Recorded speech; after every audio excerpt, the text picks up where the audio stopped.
Teach me the heart of God in a human hand.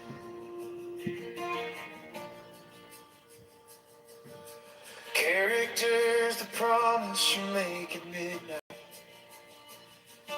Affection is the crack where the light gets in. All these broken pieces on the table between us turn to something holy when you call me family.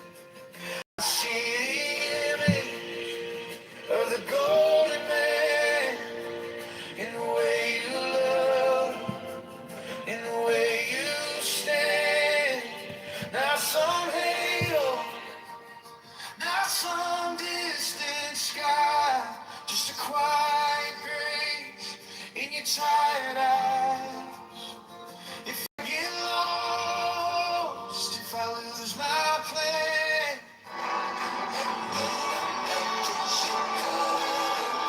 Hello?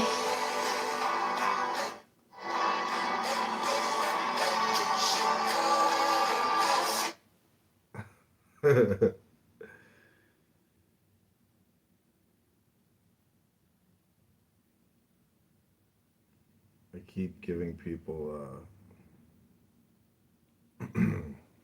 the hello treatment. Hello? the heart of God in a human hand.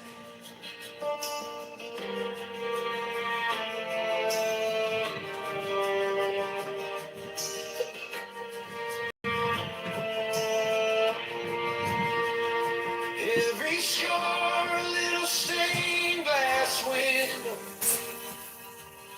Every failure folded into prayer. If heaven has a face, I know it looks a lot like mercy here. I see the image of the golden man in the way you love, in the way you stand. Not some halo, not some distant sky, just a quiet grace in your tired eyes. If I get lost, if I lose my plan, teach me the heart of God in a human hand. Teach me the heart of God in a human hand.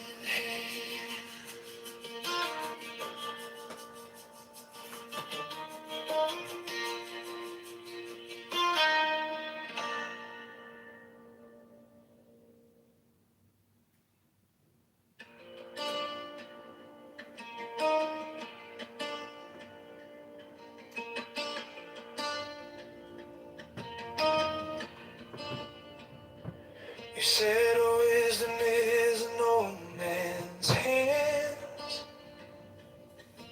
Joy is a child in the pouring rain. Beauty is your mother humming in the kitchen. Peace is breathing through the ache and the strain. Knowledge is a question you still keep asking. Courage is a tremble as you take the step. Morals are the lines that you draw in the shadow. Virtue is what you guard when you got nothing left. I see the image of the golden man in the way you love, in the way you stand. Not some halo, not some distant sky, just a quiet grace in your tired eyes. If I get lost, if I lose my plan, Teach me the heart of God in a human hand.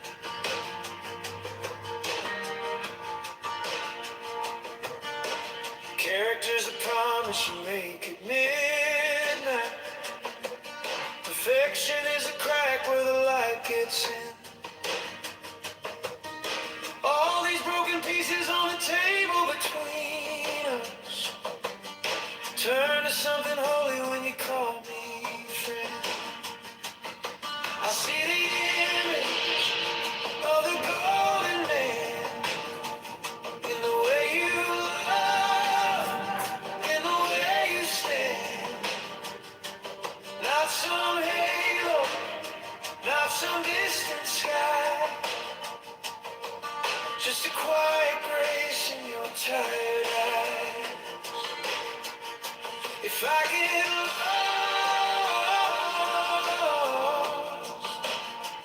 if I lose my plan, teach me the heart of God in a human hand.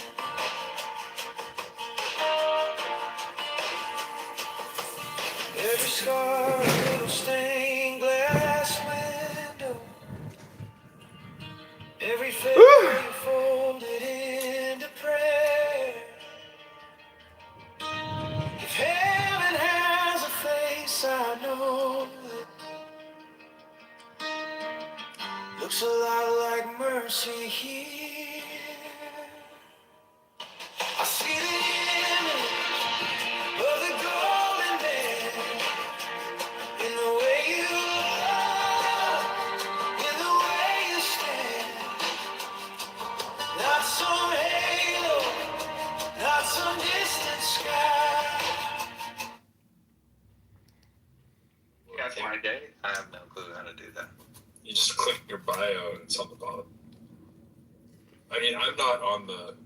I'm on Club Deck and I don't have the new updates or anything like that. But I think you can still just look at the bottom of your bio and scroll down. At least you can No, on Club Deck. I remember like being intrigued by Davey when I first joined the app, but it was probably because sorry Davey if I'm gonna embarrass you, but I do think you're handsome or cute or whatever. So I didn't notice that. Dashingly handsome. But also I loved that it said Donald Trump blocked me on Twitter.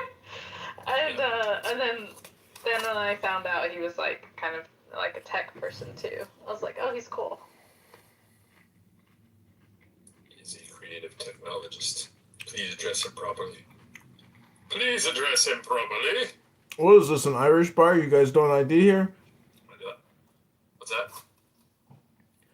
I said, is this an Irish bar? You guys don't ID here? Hey, bro, can you see when I came on? Because I can't. Sure. I think it might have been 2021 or 2022. February 25th, 2021. I don't Yeah, have that was access like either. Pro's like the only person with Wait, like where God does it mode show? on. Yeah, the dates you came on the app. January 30th, 2021, Zachary. Rachel, March 14th, 2021. What did I say? I was June 8th, 2021. You have Lord King, March 23rd, 2023, for one of his 5 or 6 profiles. So we got to, how far back do you go, Lord King? To the, right after COVID? Or, I don't know, when was that? 2019? And December 2019, maybe? Maybe February 2020?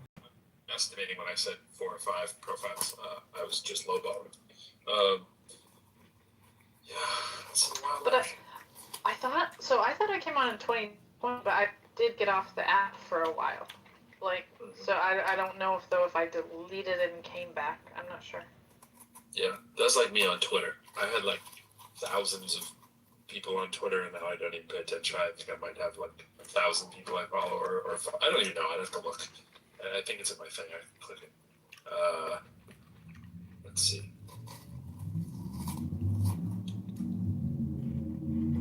So why do the biggest tools have all the karma? Have you noticed that? Like the cool people don't have a karma award? 1174 followers, 652 followers. Yeah, I barely even use Twitter these days. Yeah, it's crazy. Like, I know you're not speaking with me. I know you must be speaking about Norm, right? I'm just saying, just watch. If your room grows and more people come in with karma, you'll see. You'll be like, yeah, he's right. I can't see it. I don't have the update, so I don't see any of this. But I can see the date you came on the app, though.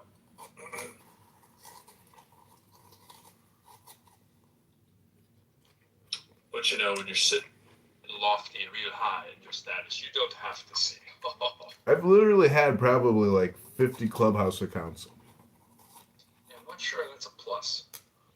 Why not? Like, here I am right now. It's the same thing, but it's all because of politics, because of mass reporting. And Literally and figuratively with you. yeah, but here I am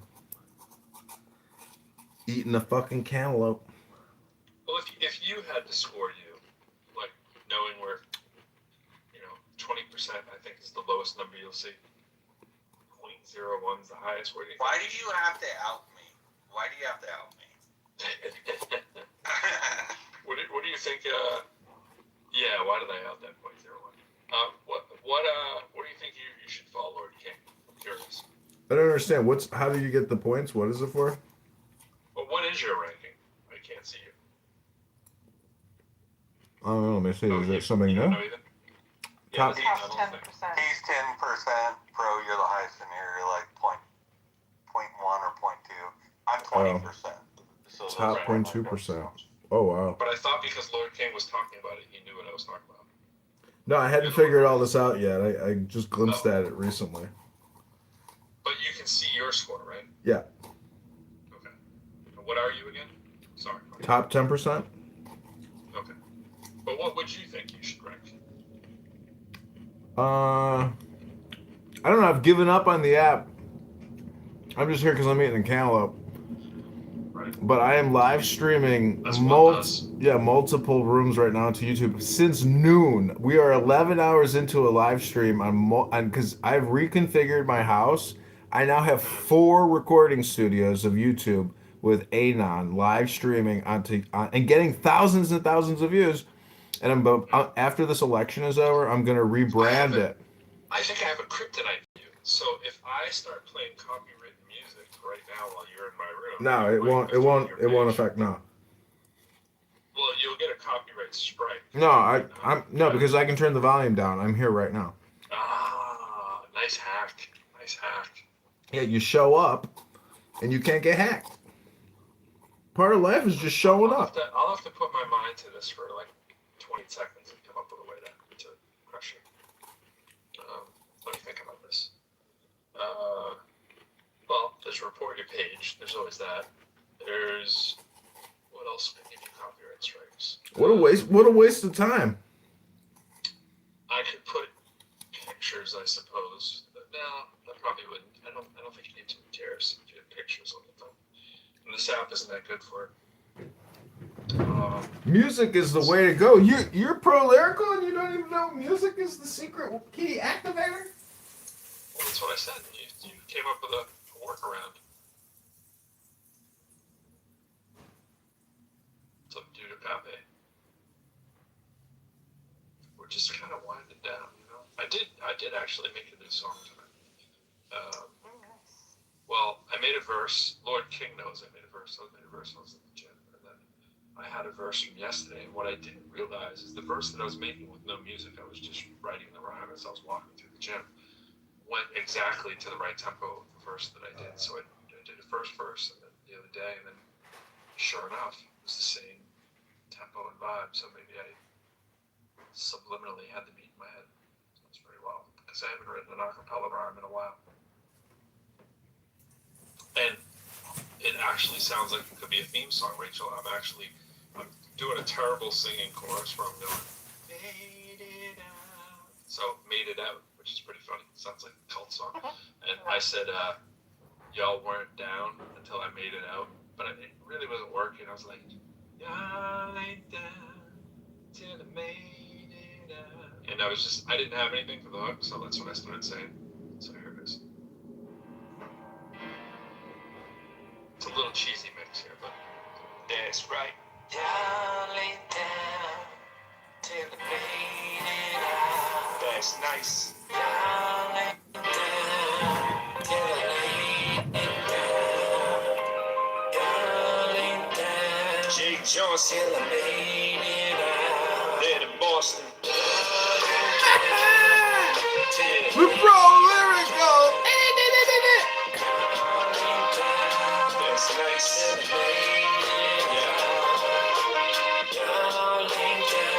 That's right. That's nice. Listen.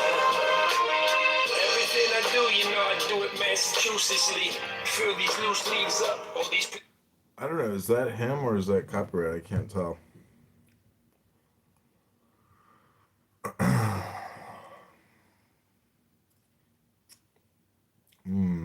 I wish I had some cheese.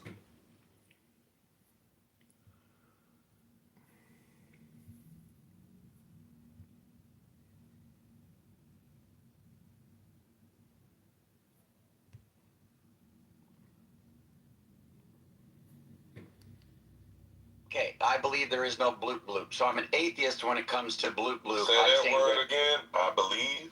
Yeah, let's just say, well, okay, I said bloop, but No, but I'll I'm just saying you said I believe. That's yeah. So okay, let's do it like this. Somebody saying there is no God. Okay, that is historically what atheism has meant. That when it is a belief, they're saying they believe that there is no God, and that gives them the burden of proof, or a burden. They have to demonstrate why it is that they believe that there is no God. But what atheists have done today, the modern day atheists, they want to claim the banner of atheism, but then when you press them and say, okay, show me how there is no God, they'll say this oftentimes. They'll say, I'm not saying that there's no God. I'm saying that I am not convinced that there is a God. And so I don't have a burden of proof. You do. So they get to sit back and claim to be atheist, but they don't have a burden to defend the position because they're saying they withhold belief in God. They're not saying that there is no God. They're saying they withhold belief. So it's a new definition of atheism. Andrew. And yeah, What is your definition of what those people? Would you ask them? I would call them agnostics. Right. I would call them agnostics. That's all it is. That's really all it is. It is, but what they want to do. We don't have to put lipstick on a pig. That's what it is. Right, but what they want to do, I mean, it's okay for words to change usages, but what they're trying to do is they're trying to get the boldness of the old usage, but when you press them, then they fall back on agnosticism. Like I said earlier, but still call it atheism. artificial intelligence, that's up to them. My I won't push bad. it, especially when you're running on Republican policies that don't line up with mine. That's retired Say in Marine John. 2026, Like I said earlier, if folks want I wanted to make a movie for Ted Bundy. Do you think you could get the role? Dude, I think, maybe.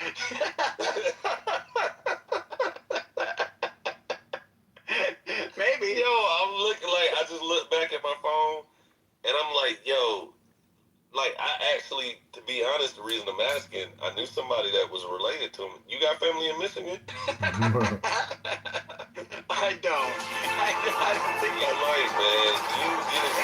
You got the Ted Bundy chin and everything, man. Wow, was he liked by a lot of people?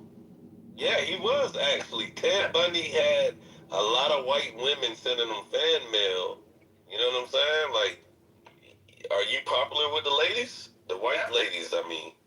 As a Bundy, as a Bundy, we do pretty well. You know what I'm saying? Andrew, you're a split. As a Bundy. You should pull up a without now Ted Bundy had like the blonde, sandy blonde. He wasn't like a As a true blonde. Bundy. But then I've seen movies where they give him a darker hair. So if you kind of, that's the only thing. But you have the narrow eyes and the strong chin of Ted Bundy, man. that's too funny. I've never heard him, but I've heard people say like Jim Carrey or Ryan Reynolds.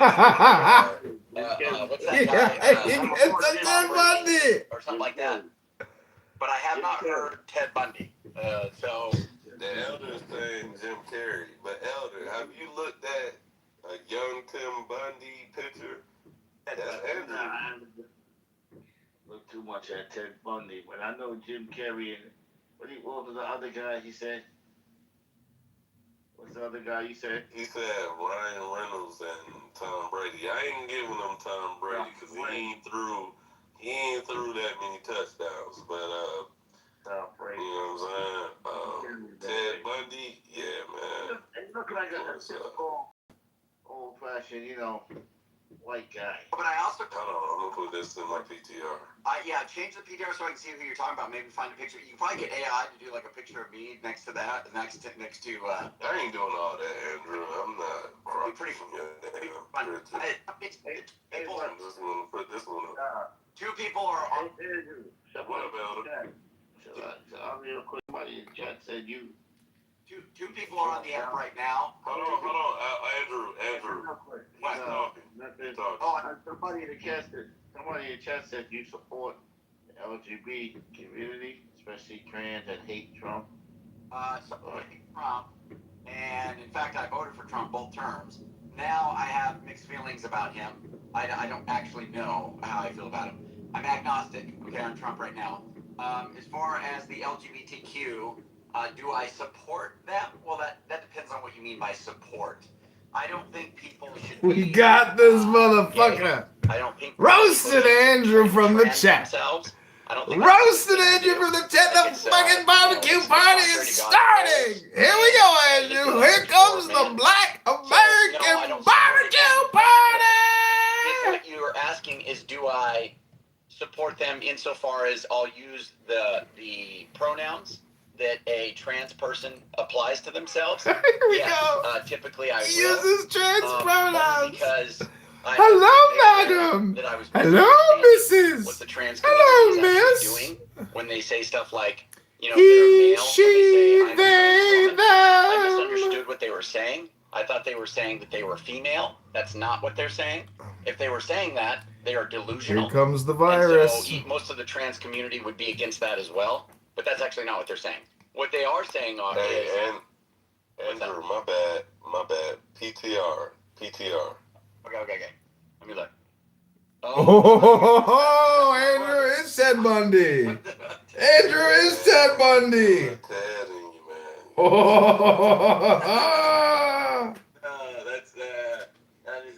Your chin is stronger, but I think maybe over time, the chin, but he got a little strong chin. He definitely got your eyes, your nose, you know what I'm saying, your jawline, your eyebrows. You might got yours arched a little bit. This was it was a while back, so they wasn't meant.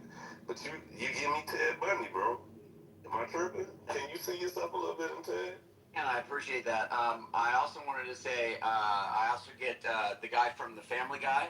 Is it Family Guy? Yeah, Giggity.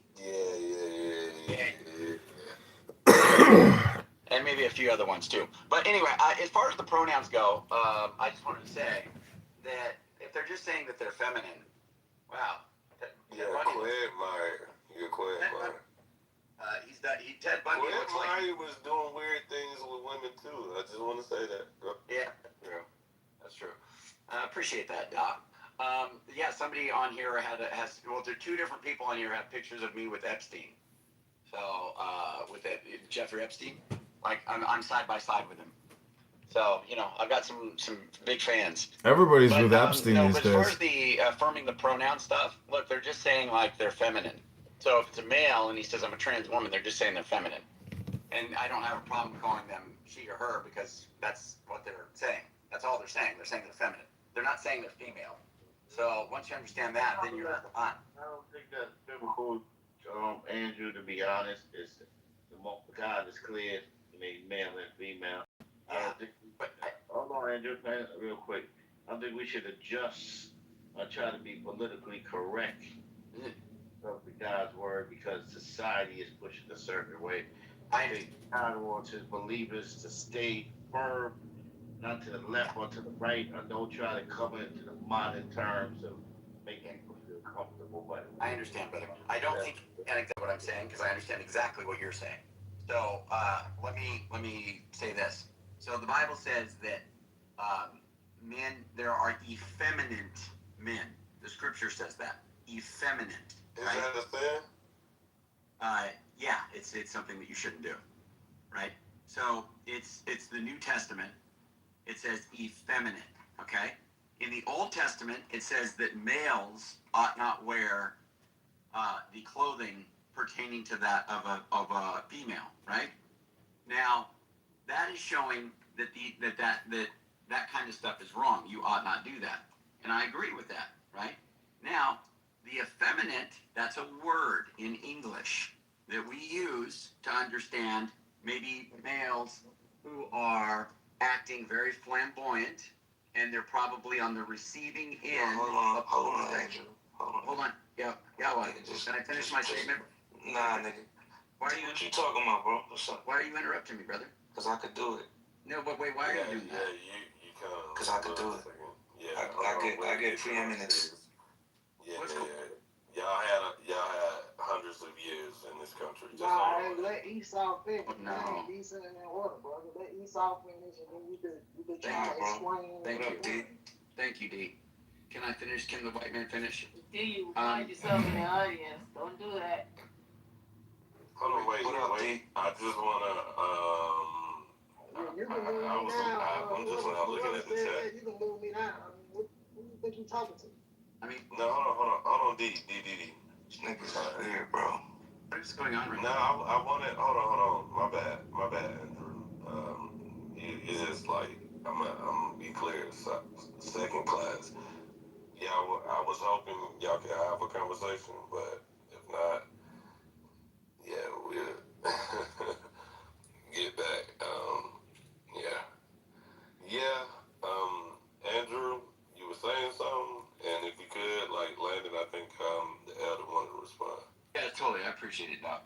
So all I'm saying is this: when somebody, so look, the New Testament says effeminate, right? Now it's typically talking about like males who are like engaged in the receiving end. I mean, there's different ways of interpreting that, but the receiving end of a homosexual relationship, like the feminine partner, because if you typically notice homosexual relationships, you have a feminine and masculine kind of dynamic. Usually, it's kind of interesting. That being said, effeminate men are not. It's not a good thing, right?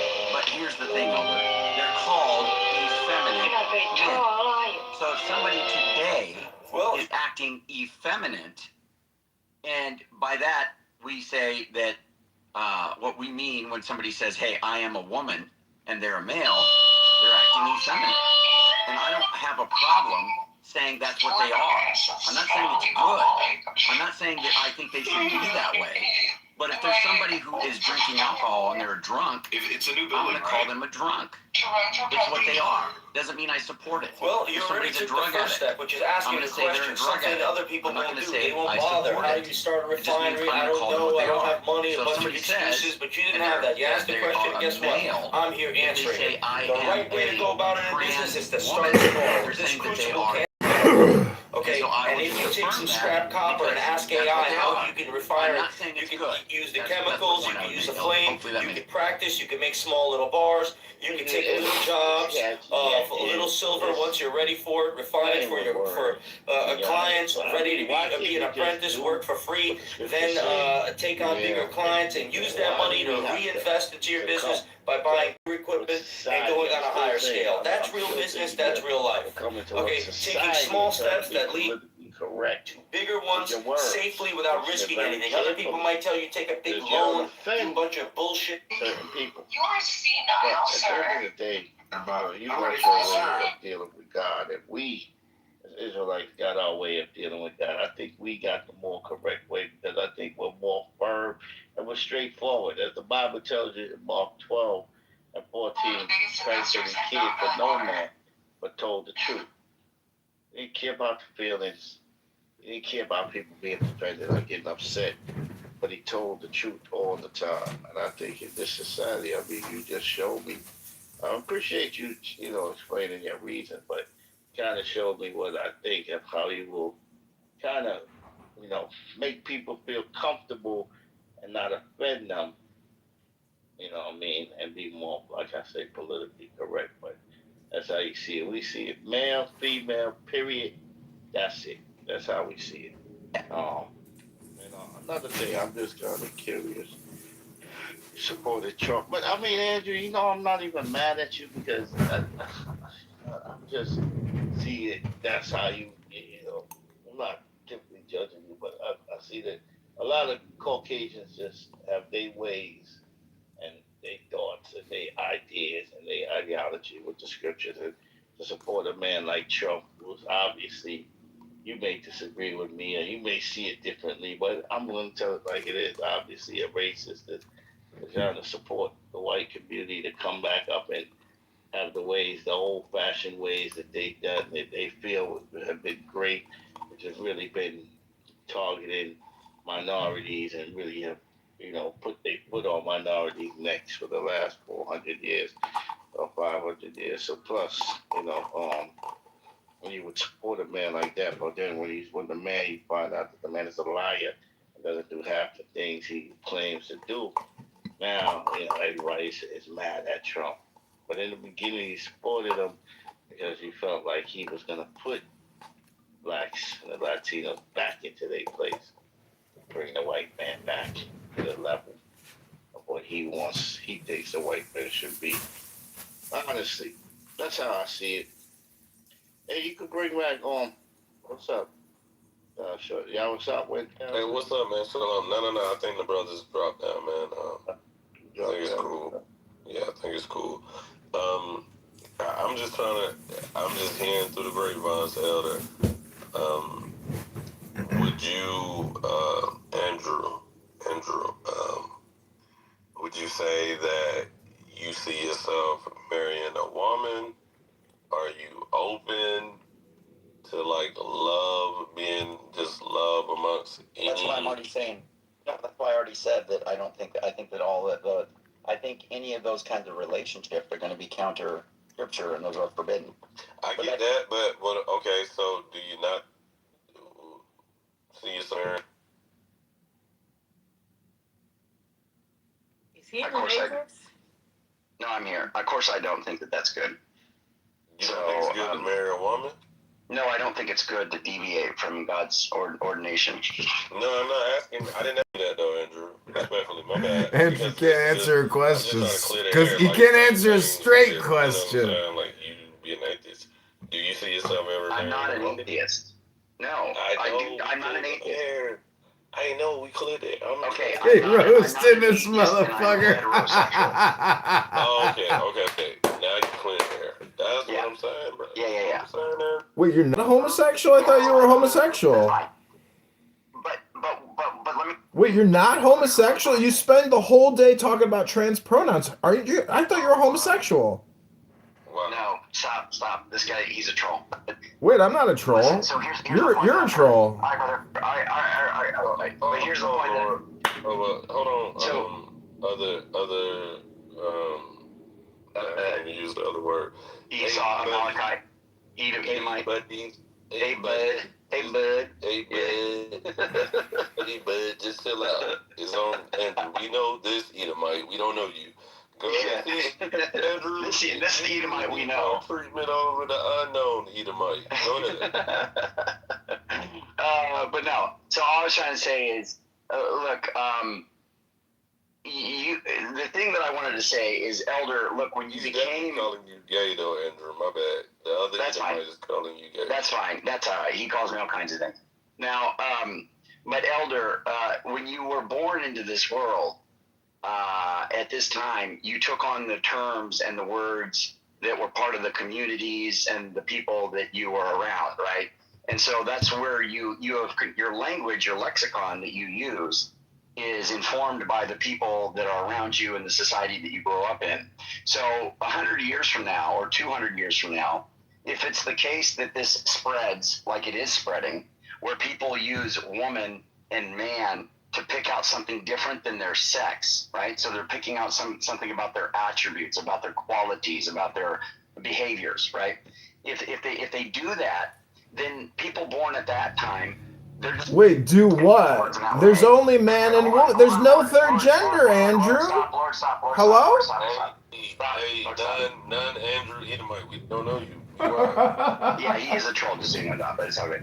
But here's the thing. I'm not a troll. I'm not a troll, Andrew. You're the troll. Hold on. Let me finish, Lord. Stop. So the point is that you'll adopt. I got you, Andrew.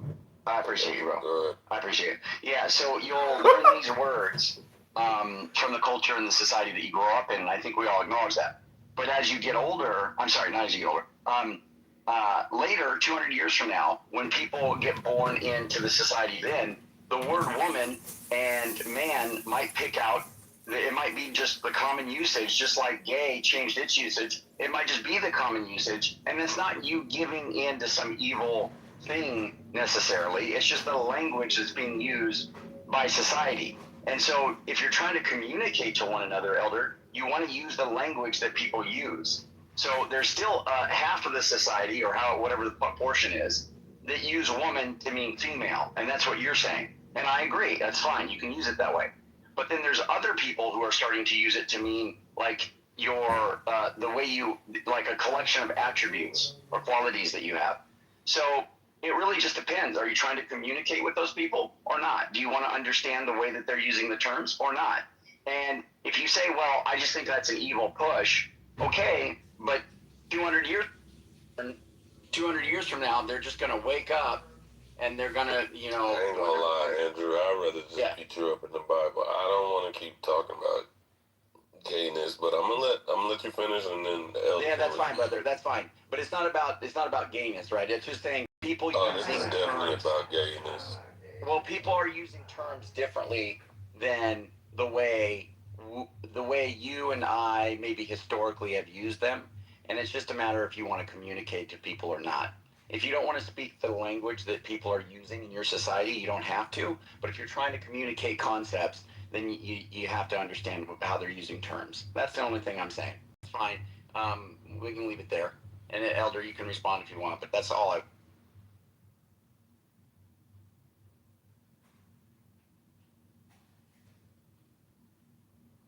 Yeah, the elder might not. He didn't want to talk about gayness too long, maybe. Yo, Andrew.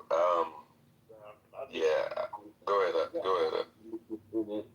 And you saying 200 years? I don't even believe this place will be around 200 years, but that's another story. But I'm not even really interested in communicating with somebody that can't even see that type of level of what it is significance and importance of keeping it male and female, because this is what society wants to push. It's what they want us to do. Where does it stop?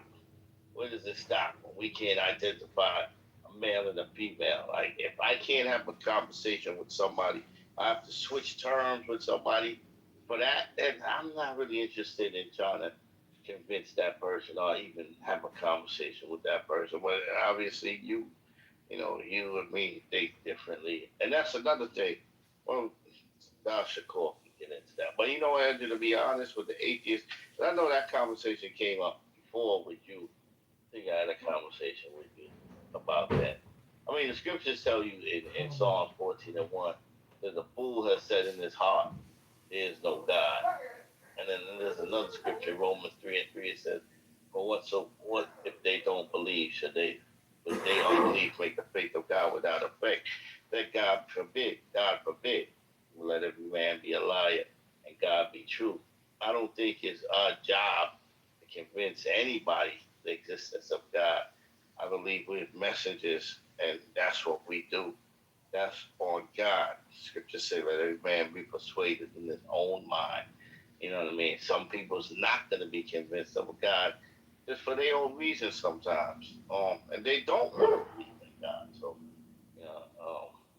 but yeah, I don't think it's our job to convince people of God. It may be, we want to go out there and it may be an exciting conversation, but what is really a conversation is not meant to be by messengers of God. Messengers of God clearly put out a message to the people that God says in the spirit will hear.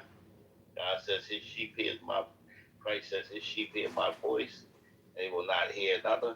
And that's what it is. But if you take all your energy trying to convince atheists, not saying you're doing that, just in general, trying to convince atheists of a God, it's just wasted energy. Some of them just don't want to believe in God.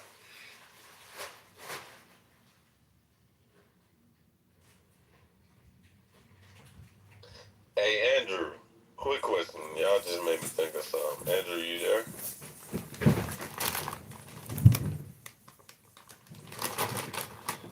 Sorry, go ahead. No, I was just seeing if you was there. I want to get your thoughts, and only because there ain't nothing else going on. If it was, other brothers that wanted to talk, you just had to take a back seat. But, Andrew, I wouldn't even be mad if it was similar in your room.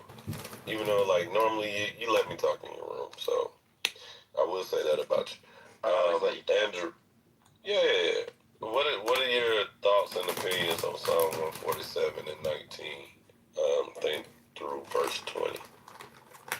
Psalm 147, 19 through verse 20. Let me read it and let me see what I think about it, and then I'll tell you. 140. Can you read it out loud for the people? Yeah, Psalm 147. Verse 19 through 20. Verse 19 through 20. Okay, let's see. Let me look here.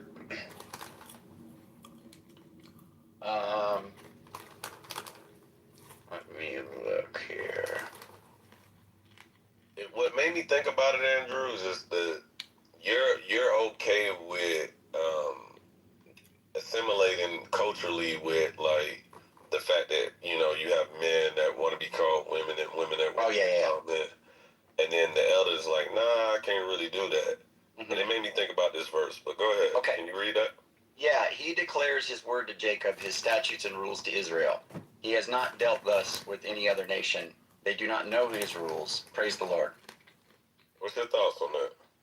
Yeah, I think that God was working with Israel directly, and as far as the other nations or any groups outside of Israel, they weren't given his commandments directly. Now, there were still This is a black Hebrew being Israelite. judged by, which it seems like there's some sort of awareness that they shouldn't do things like murder and things like that. So I wouldn't say that God's law, at least on a basic level, on some level, wasn't understood by other groups around the world. But I do think that there are specifics that they weren't aware of. God gave statutes and commandments and ordinances to the Jews that were very specific to the Jews. It doesn't say Jews right here. Yeah, well, when it says Jacob, it's talking about Jacob and his descendants, right? Are all of Jacob's descendants Jews? Well, they're all going to be Israelites. So they're not all Jews, right? Well, look, I think the New Testament, you and I probably disagree on this. No, before you go there, we're in the Old Testament. No, I understand. Is all of the descendants of Israel Jews? And if you can point it to me in the Old Testament, then I may believe you. Well, it's fine. I won't use the term Jew because that's going to get us hung up. Israelites. Right. There you go. So all Israelites are going to have specific. There's going to be specific ordinances, statutes, commandments that are given to them that aren't given to the world broadly. And so, so I accept that. Now, as far as what about the part? My bad. Go ahead. As far as am I okay with assimilating or being in a multicultural place? To be quite frank with you, Da, I'm somewhat of a Christian nationalist without any of the kind of, I don't know, I'm not necessarily on board with the white supremacy stuff that I guess historically. It's okay if you are. I'm not even gonna be mad about that. Well, no, Andrew, this is a safe place. No. You should want to preserve. You should want to be that's what I'm saying. No. So look, I'm not down with that. You did blackface, Andrew. It's nothing you can tell. Well, I didn't do blackface. I did black body. I did the You whole did thing. blackface. No. It's okay. We only saw your PTR. Bro, I have the picture. It has my body black too. Yeah. My whole body's black. Okay, cool. I didn't see that. But just for the sake of argument, you did blackface. And black neck, and black shoulders, and black... Yeah. All of that. They did that in the 1940s also. No, come on. But what I'm saying to you though, it's not a problematic thing. Like, well, no, I know. You're just saying you want me to be open about it if I am, but I'm not though. But and so it's hard to believe when you did black body. Like I did do that because I don't mind racial humor. I've never minded that. I don't care if somebody... That's why I make jokes all the time about me being a Edomite, a cracker. I don't care. Like, people can talk like that. I don't really care. What I don't like is somebody who actually has hatred for other people based on their race or think that they're lower or lesser than them. Like, I think that's a problem. Or I think you... Okay, Andrew, you think you can jump higher than me? No, I think you can jump higher than me, but so I'm better than you in jumping, right? Yeah, you're superior you are superior in the sense that you're better at certain things like vertical height, jumping, probably running. What about like lifting weights? How much you lift? I don't know. I haven't lifted in a while. Alright, so like, do you think you can like maybe bench press like 255 5 times? That might be a little much. I don't know. Okay, cool. So you lift strength. All right, like as far as intelligence, right? Because that's what I mean to like see who's more amp. In an IQ test, let me see how I can ask that because we haven't really been on that part, right? Let me say it like this: would you think that it'll be a chance that I could outscore you on an IQ test? Well, in principle, I think you could. I don't know. I actually don't know what the IQ differences are of African Americans or people like it. It's a non-relative thing because you have Africans that have outscored so-called African Americans that have outscored all races, and then you have on the other end. I'm gonna be fair. You have, I think the highest is what, 255, and I think that was someone that was German or Dutch or somewhere in that. It might be your people. So, well, wait, I just wanted to say real quick, I think on an individual basis, any member of any group could be better than any other group, a particular member. But on a whole, on average, I think on whole, on average, if we didn't have systemic racism in place that you're failing to realize, it's nothing. We would smoke our boots every day of the week. In anything. Let me just say this. Anything. There's nothing you can name me that you're just... There's nothing that you can name me that inherently, quote unquote, white people are better at. Okay. Outside of mass murder. Now hold on, wait. Let me clarify myself. Mass murder, y'all got that. Okay, what about genocide? Y'all got that. What about not getting pulled over by the cops? Y'all got that too. Y'all got that. See, I'm good. Andrew just got you, man. Okay. And what about... Then I'll flip it around, and if it's who done it, who get pulled over more, then we win. And you're good. You're right. Well, actually, you already dealt with it when you said if it wasn't for systemic racism, because you would say that it's the racism that's causing you to get pulled over more anyway. So the only reason we're even better at that, not getting pulled over, is because of racism. That's probably what you would say. So it's fine. I hear what you're saying. Let me just say this, Doc. I don't really care about like people being better at certain things or better at certain activities or more advanced or have better qualities in certain areas or maybe they're more compassionate or kinder or stronger or faster or blah blah blah blah blah. This is Taco Bell. My issue is this. It doesn't matter. Every person has the same value that another person has. So somebody who has Down syndrome and they're born of a particular race, whatever it may be, let's say a Somalian, okay, and they have Down syndrome, versus somebody who is wealthy and brilliant and they're white, Those two people have the exact same value. In my eyes. That's not true. And No, now you're just living in la la land. No, not at all. I'm going to tell you why. That's not true. They don't have, and it's okay to say the truth. Okay, they don't have, societal-wise, they don't. Because one needs support from society. Another one doesn't and perpetuates and dictates how society goes. So someone that has oil or is a oil tycoon, he's dictating the prices of oil and gas. He's doing that, right? He has a say in that. Someone with a mental issue, they're leaning on people to be compassionate and understand that, you know, they need care and love. The other one doesn't need care and love, and they're not even worried about care and love because they're going to move society to benefit, and they should. That's what I'm trying to tell you, Andrew. I'm not mad at that. You should want for your race to thrive and prevail. The only issue is when we get into the Bible, that's not the case. And that's why this whole white guilt thing doesn't work with me. So, back to the Bible. In Psalms 147 and 19, you went to some number, you glossed. So, it says, he showeth his word unto Jacob. Can you show me a Bible verse where he showed his word outside of the progenitors of Jacob? Can you show me a verse where he showed his word to anybody outside of that? In the Old Testament? No, anywhere. Well, those that aren't, those that do not have the law, they do the law, they are law unto themselves.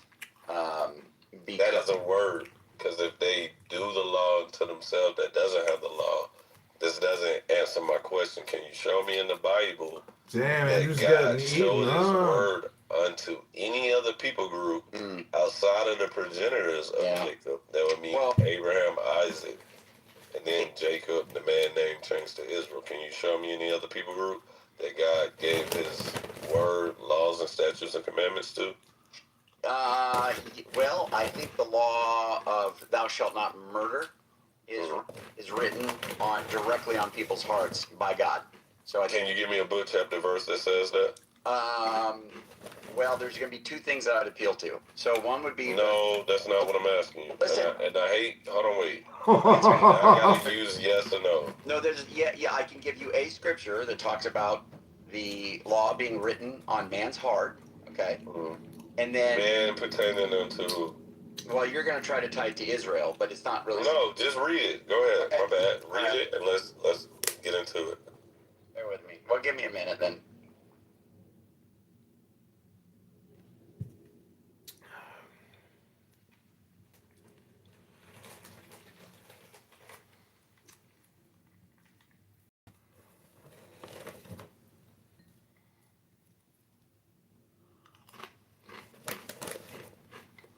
Because that is going to be Israel. If I'm thinking about the verse you're talking about, laws written on man's heart.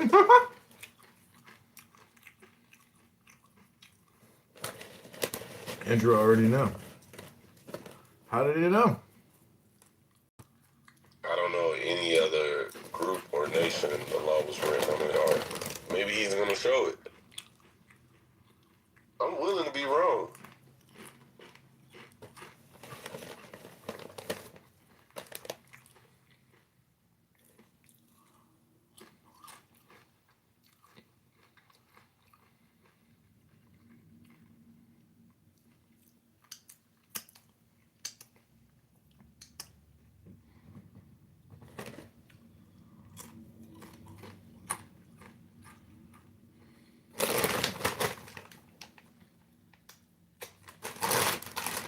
I was looking at, no, that's not true.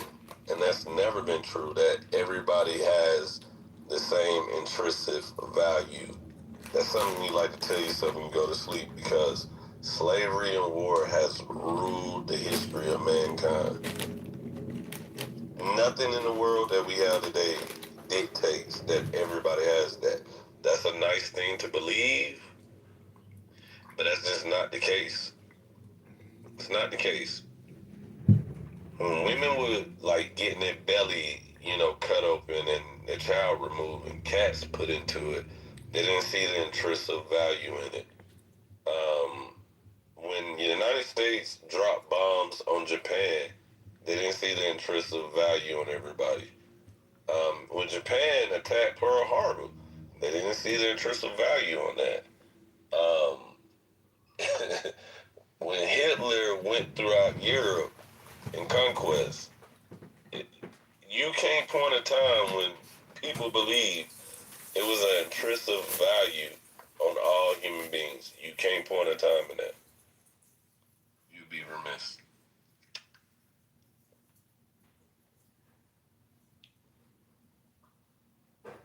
Andrew, you there?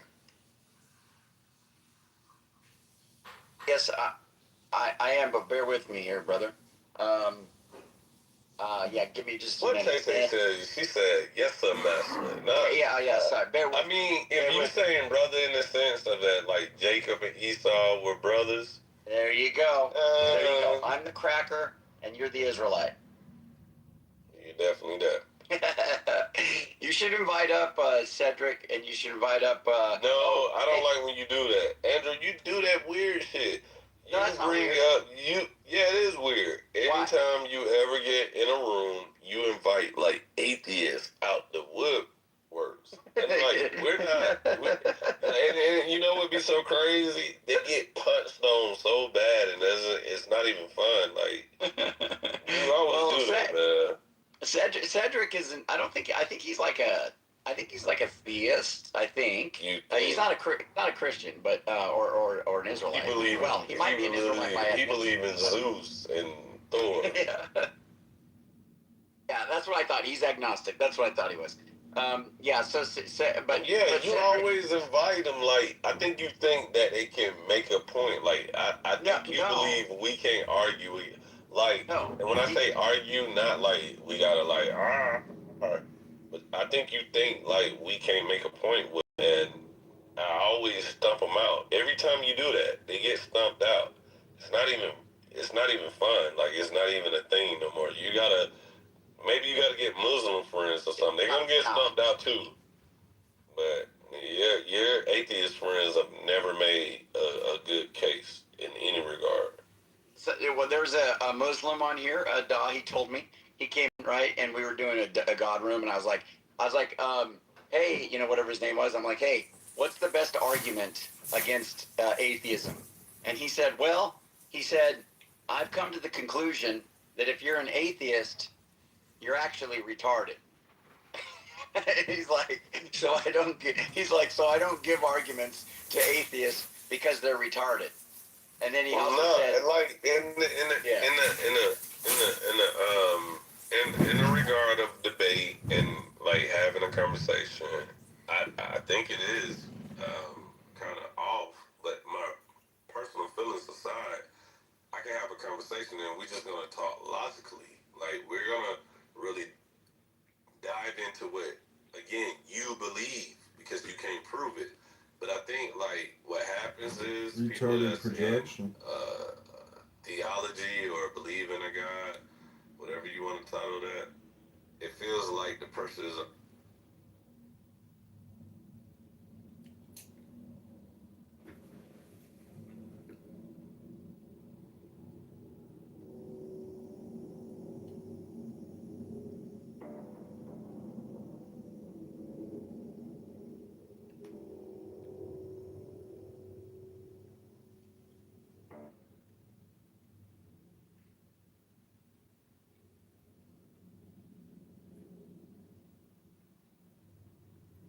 You are here, I'm the Gabriel the technical labors of Veleman Liberals, subfigured all of Tris Liberals, subfigured all of Thank you, Airman. Side bar, metadata, Alistair Crowley, liberals, subfigured all of concordat.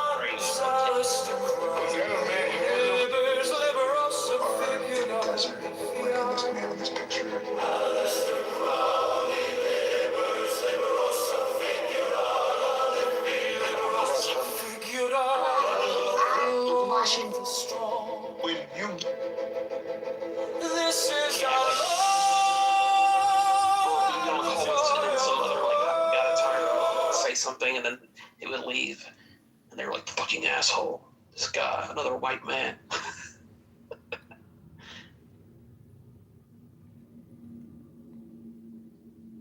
Yeah, they do that. That's so much years of propaganda, right? They get that from the media, and then they take that out in real life, and they just think that, like, if any white man says anything that sounds any sort of, like, kind of disagreeable or whatnot, it's an automatic attack on their black skin or their whatever skin, right, from the white man.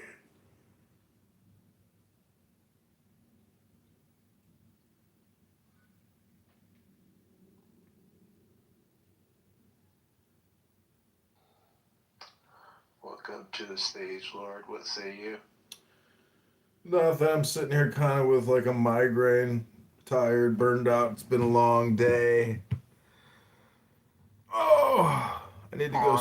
Long day of recordings. Oh yeah, I've rearranged the way that I'm recording rooms in my house, and then like literally in my house, I got 4 recording studios now, and I figured out a way to essentially use an auto clicker where when one room closes, it immediately like within 600 seconds it clicks on another room. So it's like fully automated live streaming clown house. Oh It's pretty cool. no. Any chance you could block my rooms from your stuff? Like I can. It's Anon, and I don't even monitor it anymore. It's fully automated. But I'm not the only one recording Clubhouse. So it's on its way. Yeah, that's a great question. Do you know others that? Yeah, I get text messages from people live streaming rooms on YouTube now. What does your therapist say about this? He says, "Do you consider it artwork?" And I go, "Absolutely." He says, "Well, then, congratulations. I'm not much of a critic, but good luck to your art endeavors, Andy Warhol." And I say, "Well, Andy Warhol was bald. He wore a big wig. Should I get an Andy Warhol wig, doctor?" And the doctor says, "If you want to look like Andy Warhol, hello." But I gotta ask you. I can only take this app in small doses. How do you take such big doses every day of this app? I don't. That's my point.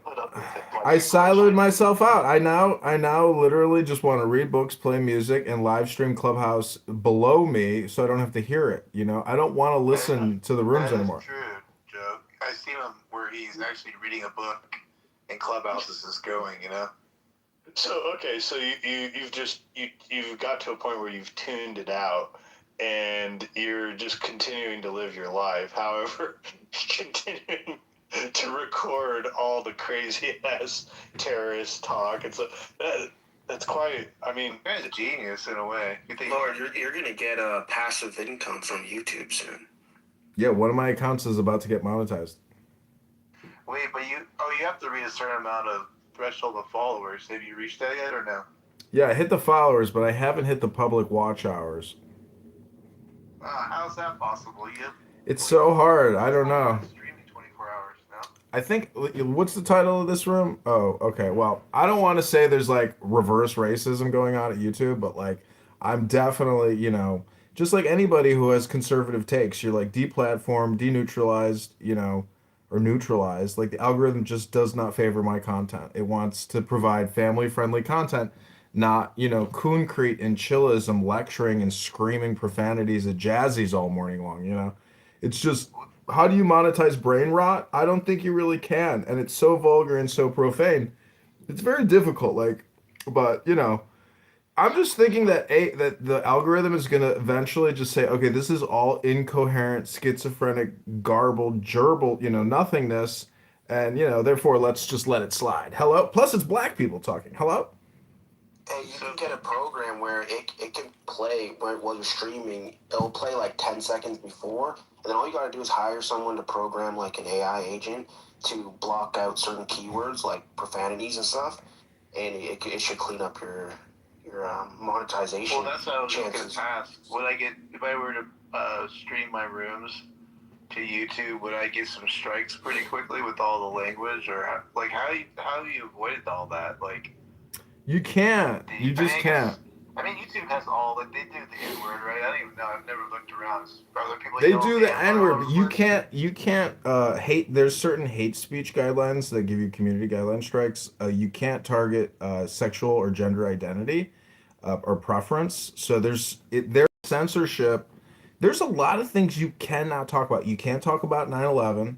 You can't talk about, any, like, I recently got a community guidelines strike for literally, kind of a benign 9/11 statement. It's pretty ridiculous. So that just about everyday rooms on Clubhouse would get some strikes probably. That's crazy because everything is talked about on these stages. Like literally everything is crazy. Yeah, but it's also like how, like, I play music even, like, while I'm listening to these terrorist rooms, I sit there, I play music, like, I interrupt, like, when I'm filming myself, I'm able to, like, basically block it's hit or miss, like, it's totally automated, but if you can live stream your rooms, like, fuck it, dude, try it. It's no big deal. Like, you need 50 I subscribers. tried one time just to see, By the way, did you say there really are other people that are in your club, like streaming rooms, kind of almost at the pace you do it, or no? There's a YouTube account called Clubhouse Live Podcast. I'll put it in the chat, but his name is Chris or Zen from this app, and he's been live streaming rooms on this app for quite a while now. Dang, I did not know that. Yeah, he loves your rooms. He got a lot of Pepe videos. I have a lot of Pepe videos. But I also have Instagram accounts that have like literally like 5,000 posts on it because Yeah, we've heard. yeah. What how come you haven't had? Have you had anybody? You've had to have somebody contact you about their likeness being used. I mean, there's no way. No, nobody contacts me. A strange but delicious delivery tonight. Has never contacted you about someone else's likeness? No. If somebody doesn't, like, I've had people on this app file what's called a privacy rights complaint on YouTube, and then YouTube will take the video down. Well, that's what I'm kind of getting at. Yeah. But how many times can that happen before they're just like, you got to go? They don't. That's not a terminable offense. That's just a privacy right. Because you got to realize that people out in public are filming shit all the time. And so there's like all kinds of privacy right complaints that are not attributed to Clown House, but like to the real world, for whatever reason. But YouTube has to deal with that shit. That's interesting. So it's almost like it's like if you're on the sidewalk of a street right now, like you could do whatever you want, right? That's the same as Clubhouse. It's the same thing. It's a public forum, but I'm just saying, like, I have also, this is the funny thing is, I have also personally gone on YouTube and had my name removed from YouTube because I've had people on here filming me, playing the fool and like trolling everybody. And I said something, this is I was playing sex noises of like people having orgasms. And so when you Google my name, the first video was me on Clubhouse playing orgasm, ASMR from YouTube. And it was just like punished for your white privilege. Yeah, somebody fucked me over. Some guy that I was trolling his room was like, John Kitover thinks it's funny to play, sex noises on Clubhouse, and like that he SEO'd me, and I was like, oh shit, I'll never get a job now. I was like, so I had to do the privacy rights complaint. So that was ranked everywhere. Yeah, he ranked #1 for John Kitover. That's hilarious. Oh man. What's up, Crystal? Good evening, good morning, whatever you are. Like, cool. Not cool. It's been a while. Yeah, it has been a while. Well, People in here are speaking with their white privilege. It's impressive. Yes, we have that here. Right, Ann? Did you see the Grok query versus the TOS to record people on Clubhouse? Did you see the Grok query where somebody asked Grok, is white privilege bad, is black privilege, or white? Anyways, basically they're just proving that ChatGPT is like ridiculously woke and white racist. ChatGPT is woke. Explain that, because ChatGPT will tell you that it is required, it's programmed to uphold the colonial narrative. So where is woke involved in that? It's a test they ran. You can go to Elon Musk's X account. Pepe? Shit. Kaya, are you actually building an arc? Is that PTR representing like your character and personality? Like, are you ready to build an arc to get away from this structural white destructive system that has enslaved and ruined you and your people and given you a horrible living standard? Oh my God, are you in an African village eating a monkey out of a pot, making a mud pancake sandwich? Hello? I don't feel none of that that shit, but I love that you said that because I've been on that shit. That's not me. And if you've heard me enough times on stage, you know I don't subscribe to any of that dumb shit you just said. My PTR has more to do with the rooms that I'm in on Clubhouse because And Noah was black and he had dreads. My PTR has everything to do with some rooms that I'm in because I've been on Clubhouse for 5 years, and so I've switched my PTR for a number of reasons depending on where I am on Clubhouse. So it's not a reflection of me; it's a reflection of where I am in rooms. But was Noah black though? Want to digest that? No, Do you want to? Let's digest that for a second. Let's just digest that for a second. God, the first thing God said is, "Let there be light." And then I guess the assumption is that he then made Adam and Eve allergic to that light and allergic to gravity. That's the ideology we want to run with. So now God's children need to be under clouds, or they need sunscreen in order to survive. And that's not a reflection of all humanity. It's a reflection of some humans on the planet Earth, a minority of humans on the planet. But all humans come from people who were allergic to the light that God created and allergic to their to the gravity. They had an allergy to the light. An allergy? Are we flat earthing now? And then we have No, the sun can kill all humans. The sun can kill any race, right? It's just that, like, okay, white people have to, like, put on a cream. Oh my god, so that's... Gentlemen, let her land her boat. Let her land her boat. Please, gentlemen, you're interrupting her. Are we allergic to flat earthing, to gravity? And then we have Noah and his family who are also allergic to the light. Let there be light. Who's allergic to the light? Who have to wear umbrellas eventually as soon as they get off the ark. And then somehow they create both trees.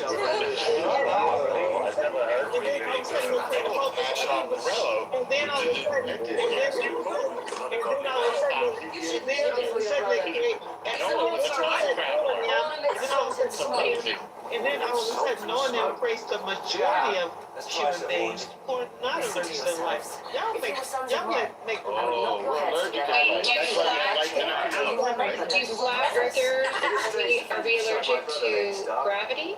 Your husband was a supporter of There's no gravity. What are you talking about, Willis? There's no gravity. What are you talking about, Willis? What are you talking about, Willis? The Iron Throne is mine. I already said it. You don't have to All those that deny that are my No, I miss Kaya. Kaya's cool. She's great. She's fine. Like, you guys pick her the people that choose that are the opposite side of things because there's a lot of these folks that just come in yelling and screaming and stuff. For the sake of the I've been a fighter for this one. So, yeah, they're looking for an argument. I will grant you your own seat in the council. I'll even name you my There wasn't a question. Yeah, but I don't need another Kaya. No, I asked her if it was black and she gave her an answer. I know it's council. Hold on. I don't even think she realized what a clever question that is. Because Noah's 3 sons is what lead to the population of the entire earth. His son Japheth is credited for the Europeans. Shem is the Semitic, Middle East Asians, and Ham, his lineage is the Africans. Ham wasn't kosher. Ham is not kosher. That wasn't the point she was making. I answered that and no one heard me, even though the question was directed towards... A free ham sandwich is the biggest Jewish dilemma. Hello? Let's be honest. Ham makes everything better. Like, you can make bacon. I responded to that.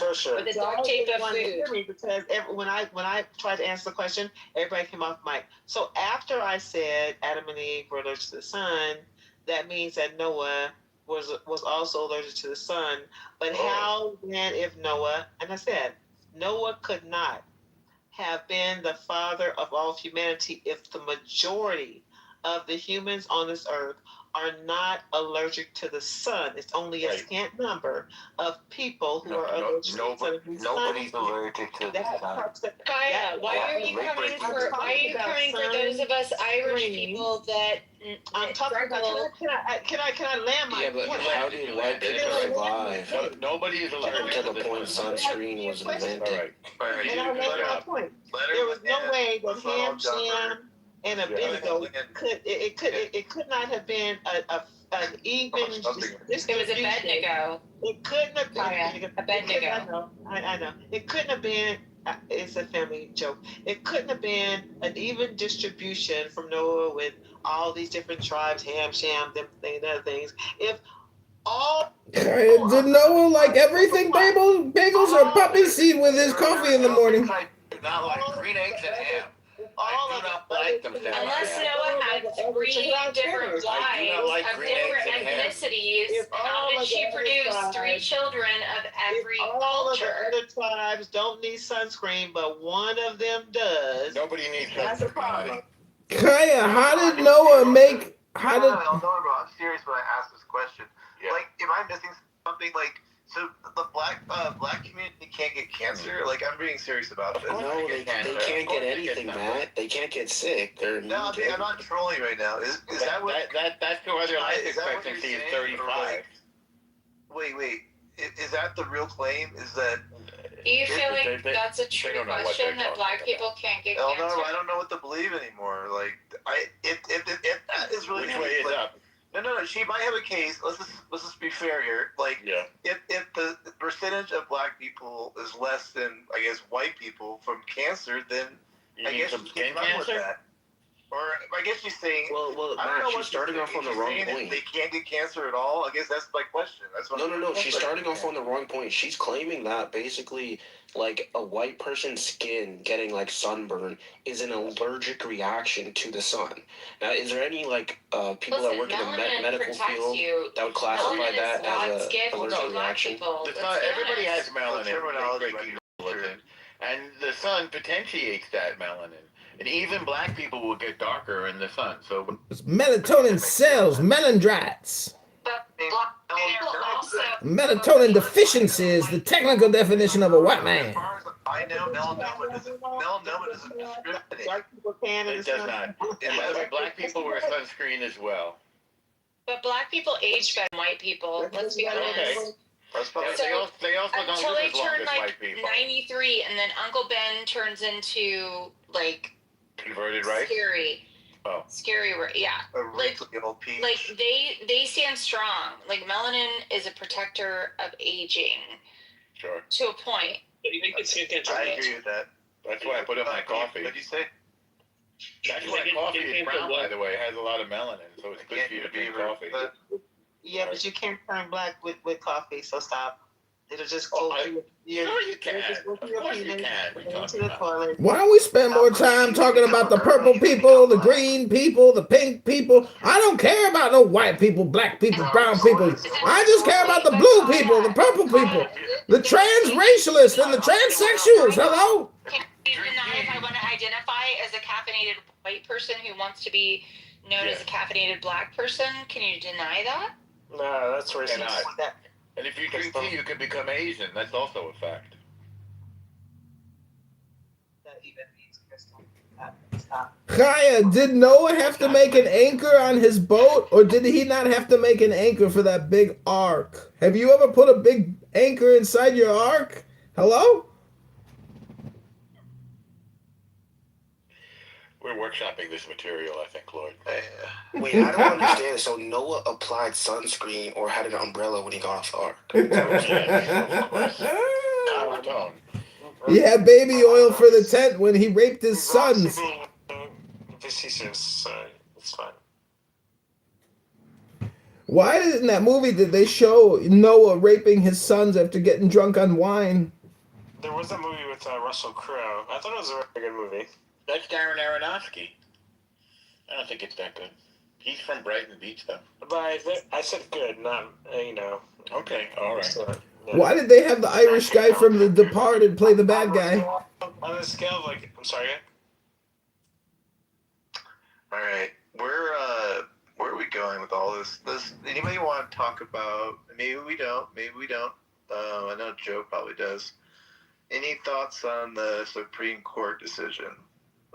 Fake news, clickbait. You have Ann in the room. I give them credit for their independence. I like Amy Coney Barrett. I think she's the greatest public intellectual we have. I think she's a genius. I thought Jackson was the greatest Supreme Court justice. No, I'm sorry. I have to disagree with you. She's the worst of all time. She's an idiot. That's what a lot of people too. Wait, how dare you? How dare you? Joe, what's your take? You've been wanting a current event for days on this app. Finally, current events, yes. Yeah, I mean, the tariffs, part of the tariffs were struck down, but they didn't say he couldn't continue to enforce them. He came right back out and he put 10% on them. However, those will now have a time delay of about 150 days. That's his other tools in his toolbox. If you kept up with it. Yeah, the Congress Respect the has to shit vote on out of the fact that he's trying to protect the value of the American dollar. I would tell you somebody Support that? who deals in business, commerce, so like who understands tariffs, like it was basically the ruling was basically meaningless. It doesn't really matter. Well, Trump came out hard because I'm sorry. No, it matters, but the whole agenda of what Trump's trying to do is to create it attractive for exporting goods from America.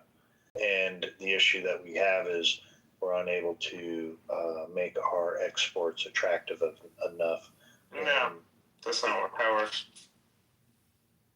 You don't believe that's what Trump's I doing? disagree. No, I disagree. He's trying to hold the value You got some of disagreement? the dollar.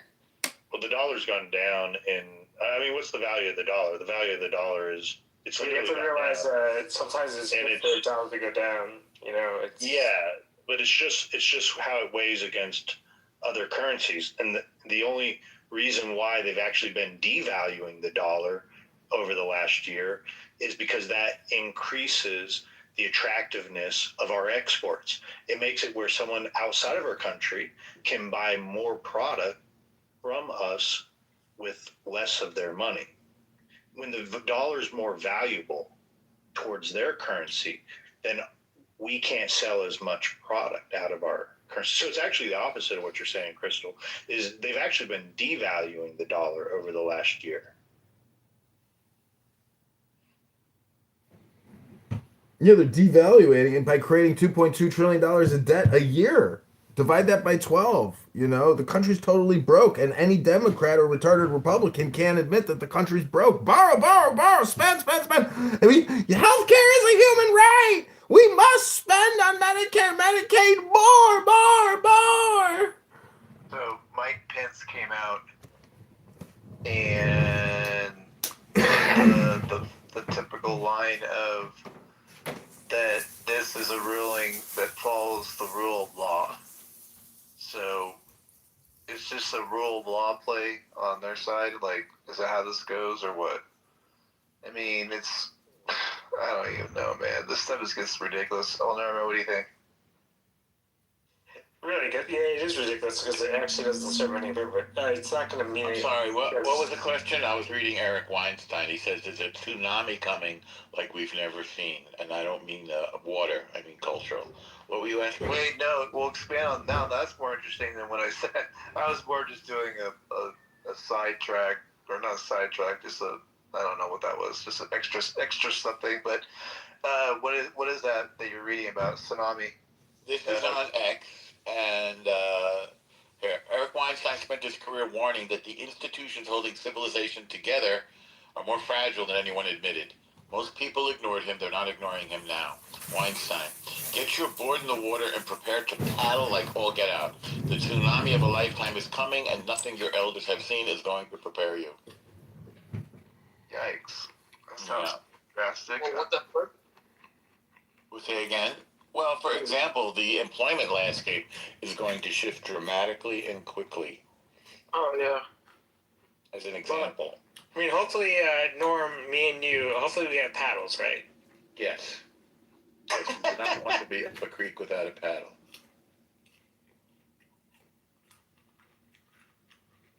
It's like the Noah Ark thing again, right? Like, we got to get the people in the boats. Absolutely, that's a good. I'm glad that's a nice callback, Dave. That's actually true. So that was in reference to also tariffs at all, or was no correlation with what? AI. These tariffs are insignificant. My personal feeling is the tariffs are a wacky idea. They don't bother me. I just don't get it. I don't know if I think he wanted to repatriate manufacturing and jobs. So he wanted Americans to have jobs, not immigrants, and not people doing low-wage jobs. And he wanted to bring manufacturing into this country, which will, of course, will make the country stronger. He has a weird obsession with balance of trade. I'm not sure it's valid. I've never heard a serious economist validate that. I've heard his justifications. It's insignificant, El Normo. It's 10% of the annual deficit. That's all they brought in was 10% of the deficit. It's fucking meaningless. What's meaningless? Who brought in 10%? The $275 billion. It's meaningless. No, it's a lot. Meaningless. Wait, what are we discussing now? He's saying 10% of 1.2 trillion is meaningless. No, $2 trillion. Wait, what does that 10% represent? The deficit, meaning that if you only brought in $275 billion in revenue, but you're still running a $2.2 trillion a year deficit, it's fucking meaningless. Well, right, so we shouldn't do anything, so we should not do that and keep going up. Okay, it's meaningless, and yet he's swinging the pendulum in a better direction, and people want to shit on him for actually doing something to try and make a difference.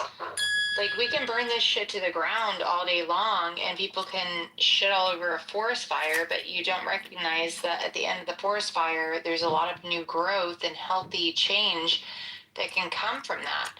We can all become aware of how positive an effort can be to move in the right direction. We can also learn from people's mistakes, but at least he's fucking flipping tables and doing Wrong. something. Just stop borrowing, stop spending. Spend $5 trillion a year. Stop spending $7 trillion a year. Spend what we take in taxes. Are we fucking stupid? Stop spending what we don't have. Stop borrowing. Stop spending. Like Chris was saying, if we're repeating the same thing over and over, I mean, that's at some point that's just stupid. You got to, especially since we're 37 trillion in debt. People love to celebrate mediocrity. They love to celebrate somebody who can look good on paper but not do shit behind the scenes. Exactly. Our entire country has been begging, pleading for change. We want this country to be burned to the ground and start from scratch. Well, we actually have somebody who has the balls to try to make change, good, bad, or otherwise. Right or wrong. I can respect the fact that we have somebody who's willing to put his ass on the line and do something. And again, we can learn from that. Our ass is on the line, as it were, but okay. As it were, I mean, that's what every politician is in there, but most politicians get into their position and do shit. They don't do anything. They don't do shit, but speak the game and like...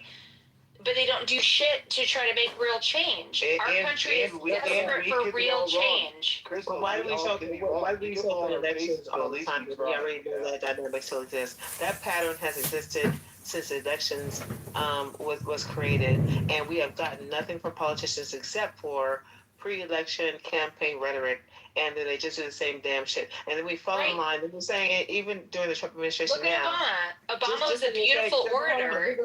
We don't have to go that far back. No, I will respect the fact that he was a beautiful orator. He was a respectful man, but he didn't do shit for our economy. We can go back to the last two terms of Trump. When we said his first term, that wait till the midterms. He only had one term. Wait till the midterms. Can I finish? Wait till the midterms. We're going to change some shit to the midterms. Nothing happened. And now we're saying the same thing. And now we're saying the same thing in his second term. Wait till the midterms. And nothing's going to happen. We don't have to wait for shit. Let's be honest. Wait a second. Because history will always tell us that regardless of who we put in power, the shit's going to stay the fucking same. Nothing's going to get resolved. First term will always be the status quo. We will always uphold the status quo. Our First vote term, don't mean shit. can we be, if we're being, Our vote, not being you didn't even hear disingenuous, what I had. we're going to acknowledge first term. You didn't even hear what I had to say. I did. So how are you going to respond? You did not, because you were talking while I was trying to make my point. My point was, I can receive and also respond in a way that you're not everybody's capable of. We were all People are higher dependent on the functioning than that, midterms. in fact, His yeah. second term, we are now still dependent on the midterms, when we already acknowledged that regardless of term, with midterm or term, we're never going to get what we want from First of all, politicians.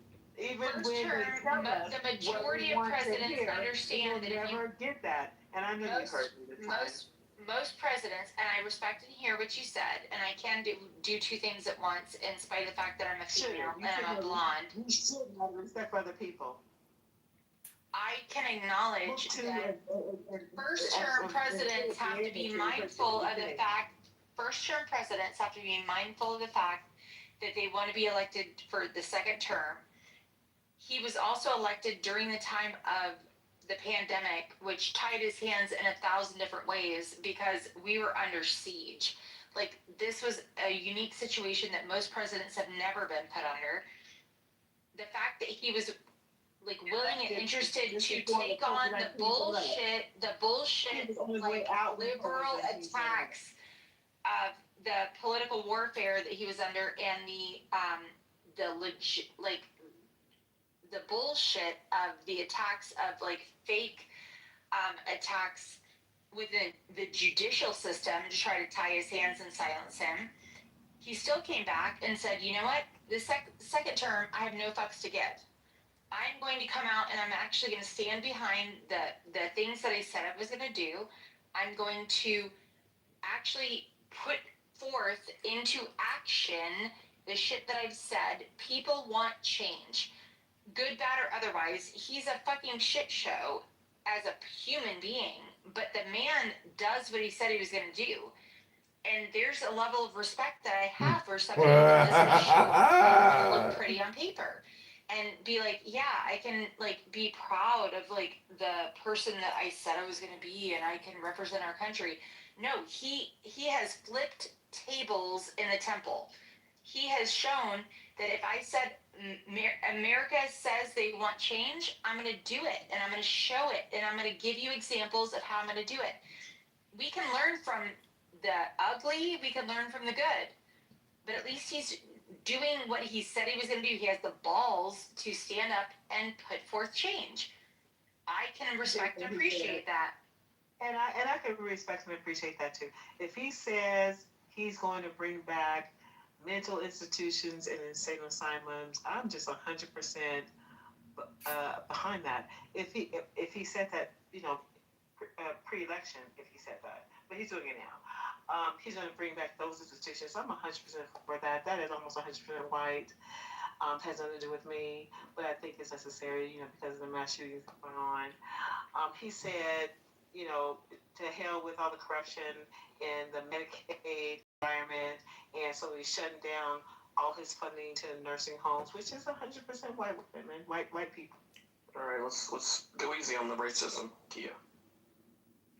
Look what I put in the chat. This is the famous Warren Buffett quote. He wrote, I could end the deficit in 5 minutes. You just pass a law that says anytime there's a deficit of more than 3% of GDP. Even though I brought up racism, my point is not racism. It is that I don't believe that any white person would have voted for Trump if they understood how much it would have affected them.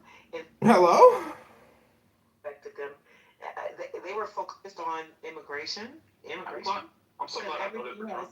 Because everything else is really a detriment to white bodies and not, which is. Why do you feel that focusing on the fact that illegal immigrants stealing from the actual people of America and stealing from our tax dollars is a way that he's not trying to protect making America great again?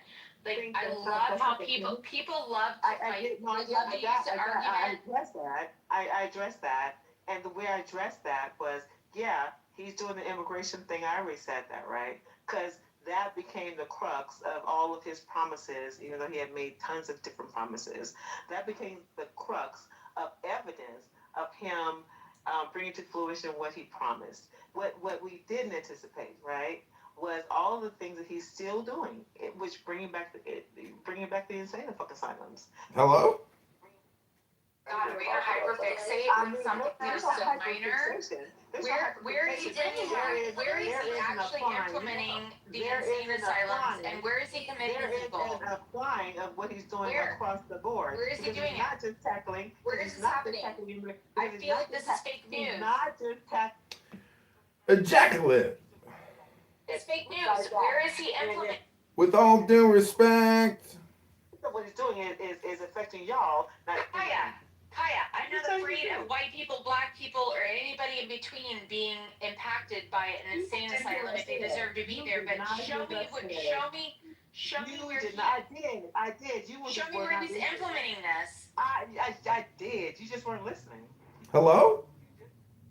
And I didn't hear where you're actually showing receipts on how he's implementing an insane asylum that is incorporating. Hillary Clinton literally said she wanted to put all Trump supporters in re-education camps. Do you remember that? Susan Rice just said the same thing, that we should send conservatives and Republicans to re-education camps or put them in prison. Susan Rice just said that on social media. Hello? And Camel Toe Harris also jumped on every fucking bandwagon that Trump did to try to get her supporters, even though we were like, hello, which side are you on?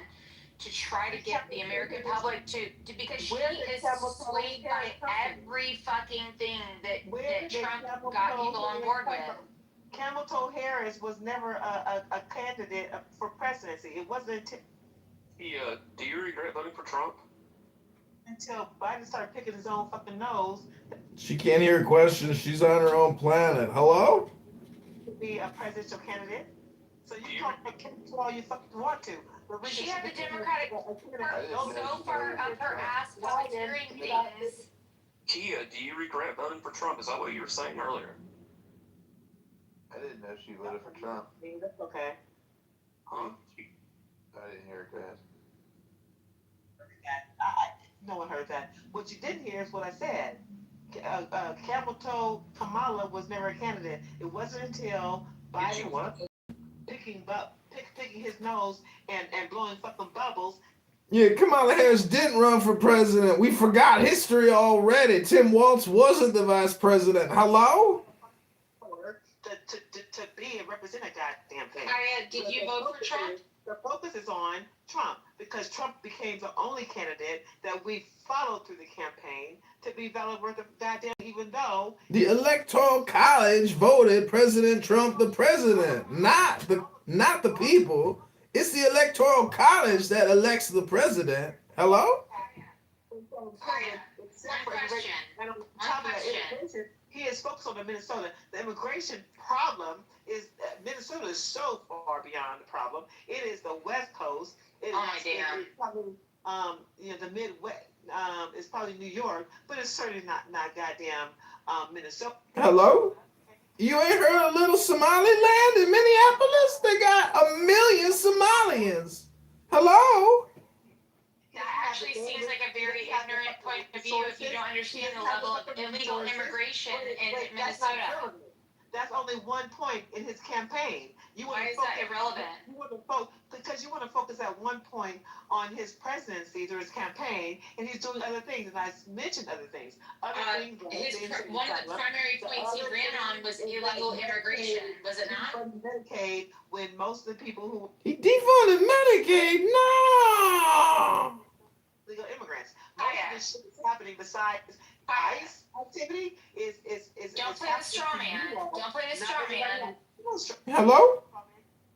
One of the primary issues that Trump ran on was illegal immigration. If the illegal immigration is high, is a high level, there's a high problem in Minnesota. Don't pretend like you don't understand that illegal immigration can only happen in Mexico or in New York or in California. Like, let's not be disingenuous here. Let's acknowledge the fact that people can be immigrating into whatever areas they feel like is safe for them to move into. Lord, what's another topic? What's another topic you ran on? Good Lord. What's the topic? Shit. Do you think illegal immigration was not one of the top forums that he stood on? What's the topic that he ran on that he's supporting? What's another one? The fucking one? Getting men out of women's bathrooms. Getting men out of women's You know what his sports. primary forum, his primary focus was? Making America great again. That's all you immigration? What Making America great again. Supporting right now. People want to shit on Trump because he wants to focus on immigration. Guess what? You have the entire group of people within and without the United States that acknowledge that there are countries out there like the high GDP rate of Sweden, that they're like, oh, they are living their best lives. You know what? Sweden also is one of the highest, if not strictest, countries out there to protect their public, to protect their citizens from immigration. Because you know what? They want to take the tax dollars and all of the values that come into their country and that are within their country, they want to distribute it to their citizens.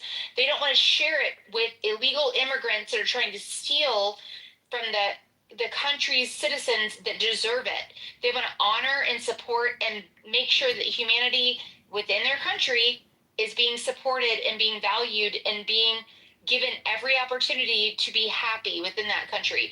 And yet here in America, we're being shit on because we're saying, oh, he's an asshole because he's allowing ICE to restrict illegal immigrants from coming in and stealing from our country's citizens. Don't speak out of both sides of your mouth. Understand there's a give and there's a take. What other issue besides immigration? Because we have a different conversation. We can have a whole conversation about that. I don't know why we waste our time on that because a whole bunch there is more show and power and power flex than goddamn real shit. Besides immigration, what else has he made his promise on? What else? Put a list down there. Let's try it. Just put a list down there. What else? Do you want to talk about tariffs? Okay, hello? Is my mic on? Hello? Go ahead. Yeah, so I wanted to talk about the insane asylums, but Chai gish gallops a lot. Trump signed an executive order last summer, and what it was about was taking homeless people off of the streets, giving more resources to states to try and get the homeless people that are dealing with drugs and mental health issues, getting them committed involuntarily, because some of these states were allowing these people to live homelessly and do drugs all over the streets. That's one thing last summer that he started doing. Murder rate has dropped 20% this in 2025. We had this argument last night, me in Beaver's room, me and Coco did and stuff like that. It literally has gone down to 4 murders per 100,000. That's a drop of a total from 5 murders of 100,000 from the year before. 20%. It's a huge drop. Now, someone was trying to say it's record-breaking. I don't know what the record is, but it's extremely significant to see such a drop-off in that time frame. What he's done with forcing these universities to have to stop allowing men with mental health issues in women's sports, he's been tightening the grip on certain universities doing this. Trump ended... Those men don't have no health problems. Those are women. Get your pronouns straight. Trump did end the Israeli-Palestinian conflict that was going on. He did capture Maduro. He has lowered inflation down to 1%, which is literally the lowest in our lifetime. We're asking for campaign promises versus what he is fulfilling. We're not asking all the shit that he did, whether we agree with it. He's moving the needle. He's making an intentional change. I don't know what Crystal's on, but Joe, we were talking about these are the things he's supposed to do. These are the things. So many politicians are out there speaking out of their ass, doing anything they can to get into power, and then do shit with it. We actually have a president who's willing to put everything on the line, Tell me what it is. otherwise, good, bad, or otherwise, to try and create change. People can shit on him for terrorists. People can shit on him for ICE. People can shit on him for all of these changes he's attempting to make. We didn't sign up for America, for Greenland being American fucking property, or Maduro being fucking arrested while the rest of the cartel and really crazy problems. Maybe your small mind cannot acknowledge or appreciate what he's trying to see big picture. Maybe you cannot acknowledge or appreciate what he's trying to do big picture. Those are not his campaign. Okay, we don't need to get. We don't need to get. Campaign Hold on, we gotta go one. Yes, All right, look, Chaya, listen, we gotta go one issue at a time. We talked about Greenland in his first term. And I gotta ask you, out of curiosity, how many Trump rallies have you attended? No, his first term is over with. No, he did, but he did talk about Greenland. So you're saying he's never, you didn't vote for this, I don't even think you would. How many campaign rallies have you actually listened to where he was making these promises and talking to us about what he was planning to do? How many rallies have you actually watched from beginning to end? You a question. The question is how many campaign. It doesn't matter what I know. What I'm asking you guys is what campaign promises. No, I just asked you a question. I don't care. I've given an answer. You said you weren't there, but you don't have anything to actually work from. You don't actually listen to him in any of his campaign rallies. I've asked you directly what campaign promises has he fulfilled in this term that he promised us in this campaign, in welfare campaign, terrorists, immigration, illegal immigration. That's three massive ones that the majority of presidents have never stood behind. We didn't sign up for Maduro being fucking welfare. Okay, what else? Welfare, tariffs, and illegal immigration are three massive ones that no other president that has been in office prior has even attempted to achieve. What do you mean, what else? Yes, what did Obama do? Hold on. Getting men out of women's sports, getting men out of women's bathrooms. He promised that. Abortion. Easter's free. Nobody's DEI and gender theory out of the curriculum in the elementary school. He did. He talked about that. He promised these things, and he's put these executive orders in place.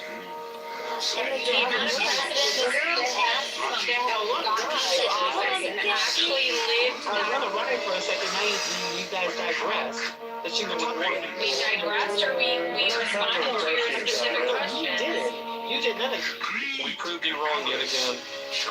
Stick your lumps.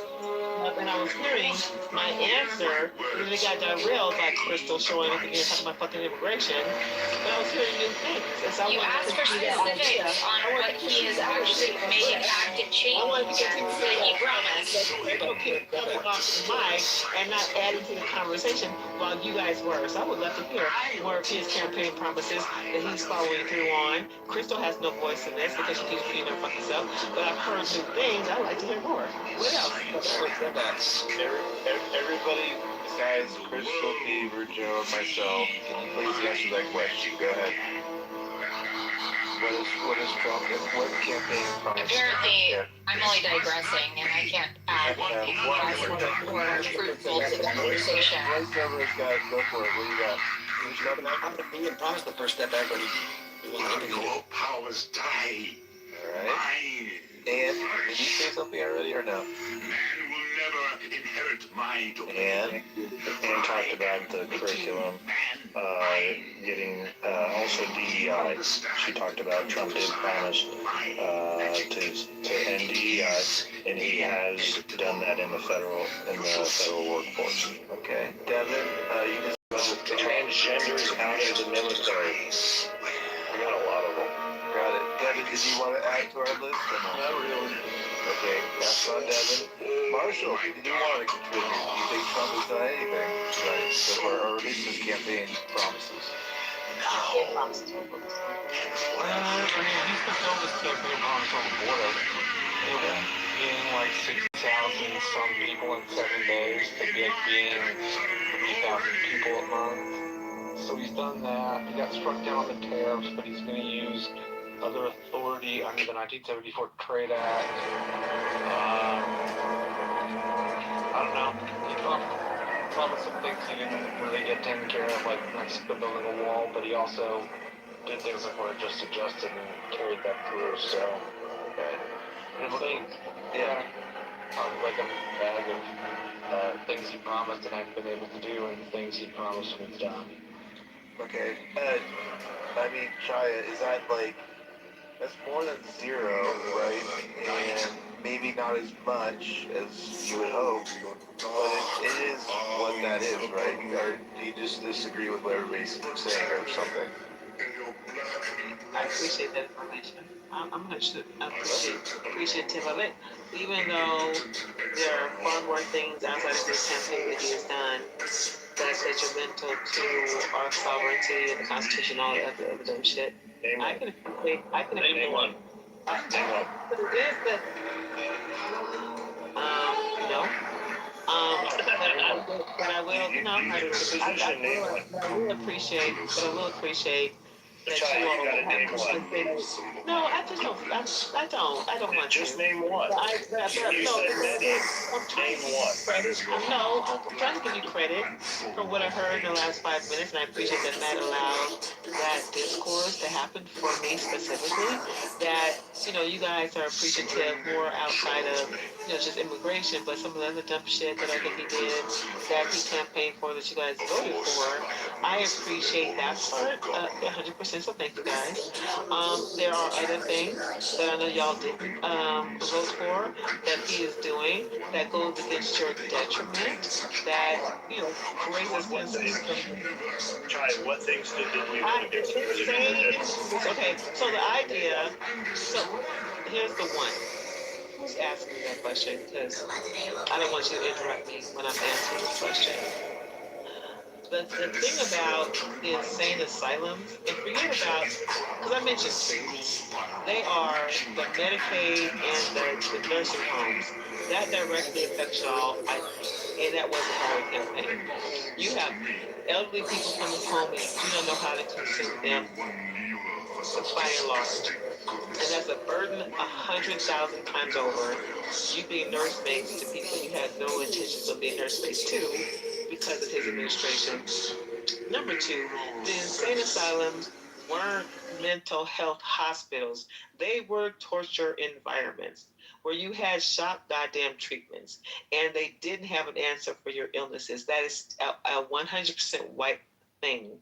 And to suggest that it was implemented as a result of the homeless coming off the streets might have been a great predisposition or a supposition, but the idea that the wording in the bill or whatever the bill was so loose that it encapsulated that encapsulated all of us as opposed to just homeless people is the most problematic of that directive.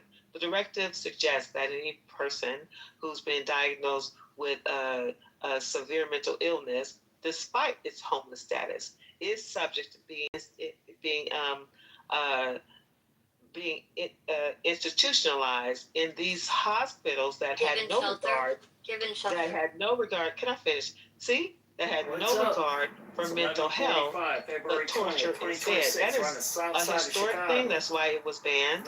That's why Trump can say it went away. It had a right to go away because it was torture and not healthcare. Him bringing it back is not solving the problem of torture versus healthcare. It is just bringing back the torture aspect of it.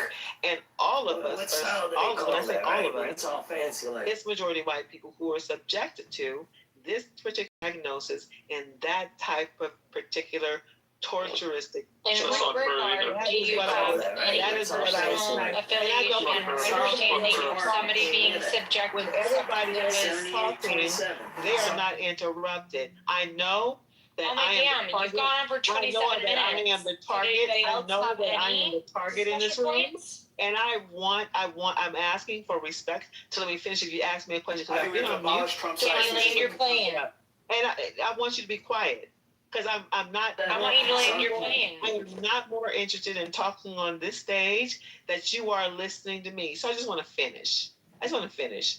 I I was glad if you see, here finished. you're still off mic, Miss Immigration thing.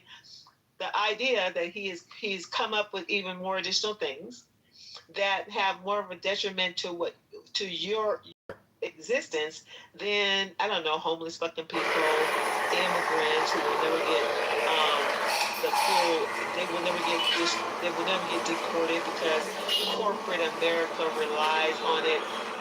American consumerism relies on it to keep the prices down on goods.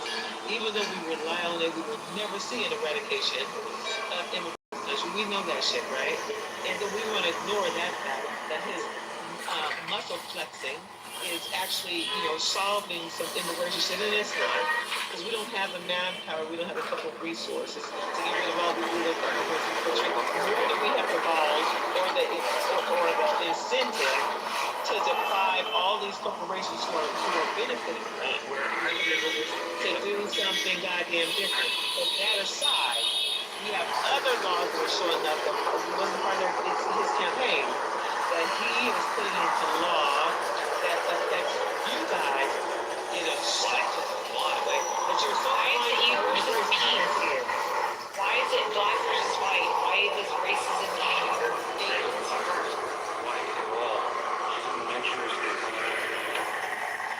You said you people.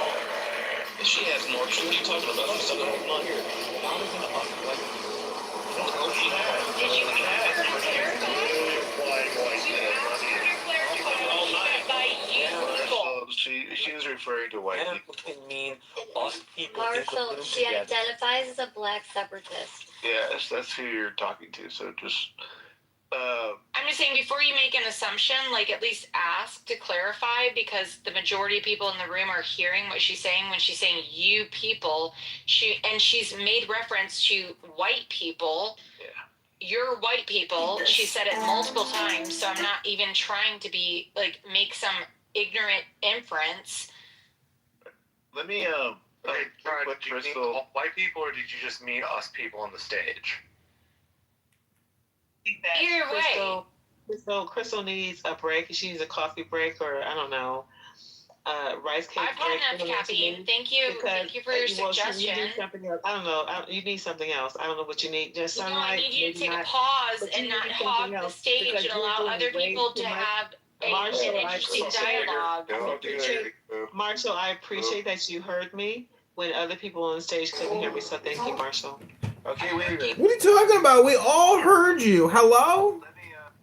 Let me summarize kind of where she's going and see if she has a point. So I guess her argument is that, there are things that Trump has done that we didn't vote for, like literally in the campaign. That's her main argument. I mean, things like Maduro and what were the other couple things that she mentioned? I forget. But yeah, try The it. insect asylum. Okay, asylum. Okay. Medicaid. Okay, so He did run on it. Hold on, Matt. Okay, He did run on insane asylums. However, what he put into the executive order is not an expansion of rebuilding insane asylums, as Chaya has been implying all night long. She's completely misapplying what Trump's actually done. It's pronounced Chaya. Right. So, and then does that make Trump a bad president? Is what she's asking us in that way, because since he's voting or he's doing things that we didn't vote for, but that could go for a lot of presidents, right, Chaya? I mean, you're not saying it's just Trump, right? It's pronounced Chaya. She's Jewish. And if you read what Beaver wrote, blacks are 2 to 4 times more likely to be diagnosed with schizophrenia. Because the reason I came into this conversation, Matt, is because you all said while I was on mute that we are not getting anything from our politicians. It's the same old after every election. That's what you guys said, and But what do you want to be different? That's the question. Hello? like that's how I ended up in this conversation because I wanted to. Right. I was trying to agree with you guys that we don't get what we want from our politicians. Historically, we never have. Well, if you were the leader of the people, what would you give we the people? What would your top 3 priorities be? So the thing is, like, we clearly disagree that Trump is not a politician, but clearly you think the opposite on that. You think that he's your typical politician, and I think that's where the rubber meets the road. Like Crystal's been saying, he's the China, what is it, China Bowl in the tea shop or whatever. What's the saying on that? I forget. It's late. But on the yeah, bull, yeah. He does what he actually says he's going to do. Yeah, well, there we go. He literally put his ass on the line, and he's doing it. He's saying, when America is crying out, we want you to make real change, he's stepping up and he's doing it, good, bad, or otherwise. Right. So you can at least respect the fact that man is actually trying to put real change into place. And again, we can all learn from that. I'm not saying that liberals can't learn from this, that Republicans can't learn from this, but at least there's an effort and an attempt to truly try something different, because America is tired of complacency. We're tired of lazy, lying politicians getting into their position and doing nothing. I feel like I'm speaking for the majority of America, good, bad, or otherwise. We don't necessarily want Trump to be our, personal, we don't all agree with him as a human. He's kind of a despicable man, but at the end of the day, he's still doing what he said he would do, which is respectable when it comes to politicians. He's not a lying piece of shit. You were wrong about the Kia. Blacks are 2 to 4 more times likely to be diagnosed with schizophrenia. So you said that's a white issue, insane asylums. That's not true. So Beaver, I can't see you on stage, but I think that's you talking because I saw it in the chat. I want you to look up why Black people are diagnosed with schizophrenia. Black people are diagnosed with schizophrenia starting in the 60s because of their defiance to white rule, their opposition to white rule. And if you didn't believe in that shit and you were defiant, they labeled you schizophrenic. Well, I mean, that's fine. Even if that's true, the issue still impacts them. If they're getting diagnosed, hospitalized because of that. If you get diagnosed and sent to an insane asylum, that's better than being released on the street. You weren't hospitalized simply because you didn't get hospitalized. I think we should just be locked people up. You didn't get hospitalized simply because of a diagnosis. You got hospitalized because you were acting out in a way that the system needed to rectify. That wasn't all white story. It wasn't a black story. So they just labeled schizophrenic. A fair question to you is: would you rather somebody go to a hospital? I didn't interrupt you at all. Would you rather somebody be put in the hospital and be offered the opportunity? And someone asked me a question, and I was on mute. Someone asked me a question. I'm trying to answer it. You're talking, and I did. No, Kia, I was just teaching you. I was educating you that blacks are affected just as much, if not more, on that issue. But it was a white issue. I was educating you because you asked me the question. You didn't. No, but I'm educating you. I'm the educator. You're the student. You asked me a question. I'm okay. I told you. Whatever you want to say on stage. I asked you a question. I told you a fact. So is it differentially beneficial or harmful to black people or white people? Depends on the mental institution you're in. The big reason we closed mental facilities in most of the United States during the 80s, 90s, and early 2000s was because these places had a history of abuse. They had a history of torture. At one point, you used to be able to get your wife committed if she was a little too emotional. Or you could get your freedom taken away from you as a woman if you were, quote, too excitable. you have your freedom taken. They also use things like electric shock, which have limited uses diagnostically. They also treated a lot of people under their care in a very bad way. It's a big reason why we broke off from that mental health care system, because it didn't People in power can abuse the power. It didn't end up being a place where we served people with mental issues. It ended up being a place where we just housed weird people. People in power can abuse the power. Let's be honest. But let's also be honest. Would you be safer in a healthcare regulated facility that's like, you know what, you may have issues that may seem outside the norm versus a prison? Not if Actually, you know what? I've heard from people from prison to say some shit like versus a prison in a decent way. No. Well, no, I heard from. Sorry. The idea to improve on mental health and not end up from father. Well, I heard from people that were in prison because sometimes the conversation will come up as far as insane asylums and oh hey gee he's going to the crazy house, and from what I learned from talking to these people, the people that have actually been at these places, they say that those crazy places are the worst. So I mean, you know, for Lee Wong Sorry, hold on. Lee Wong Crystal, cut him off. Hold on 1 second. Lee Wong wanted to let's get a new voice in. Go ahead, Lee Wong. Yeah, I appreciate it. I'll be brief. Peace to the space, peace to the moderators. Good to see Matt Beaver, Pepe, Joe, and Chaya Marshall. I just want to give a big shout out to Chaya. She's an incredible human being. It's always enjoyable to listen to her. The more I listen to her and hear about her struggle, where she stands, and I just encourage people to be mindful and humble, and just as we practice democracy and we truly believe in it, don't bully people, don't berate people, don't cut people off and treat them like shit. We all have something to learn from each other. That's all I wanted to say. Thank you. Yeah, I agree. I think everybody's been pretty respectful for the sensitive topics that we all touch. I do appreciate that. Thanks, Lee Wong, for that. Yeah.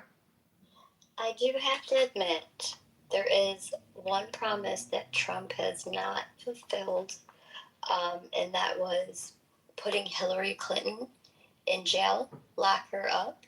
But I think that there's something. I think that, I don't know. It ain't over till it's over. It may want to be. It might still be happening. If he had been able to lock her up, I just want to say that. In the first year. What Devin Nunes released in October of 2025 regarding Obama is very damning information. It was the document that allegedly, when Biden's DOJ and FBI raided Trump's house, what they were trying to find, which has all the evidence about the Crossfire Hurricane, which is the Russia collusion narrative and how it was orchestrated. By the way, you can timestamp this. That part of the whole thing is still going to come out before Trump has left office. So, people talk about impeachment, blah, blah, blah, that potentially could come up. Trump probably has some goods that he will wait till, what do you call it, not pull the trigger, the other word, but basically he could probably, lay out some pretty nasty stuff. So just to keep that in mind, people, what you wish for. There's a lot more that's going to come out. Support what you're saying and say, like, at this point, he has no fucks to give.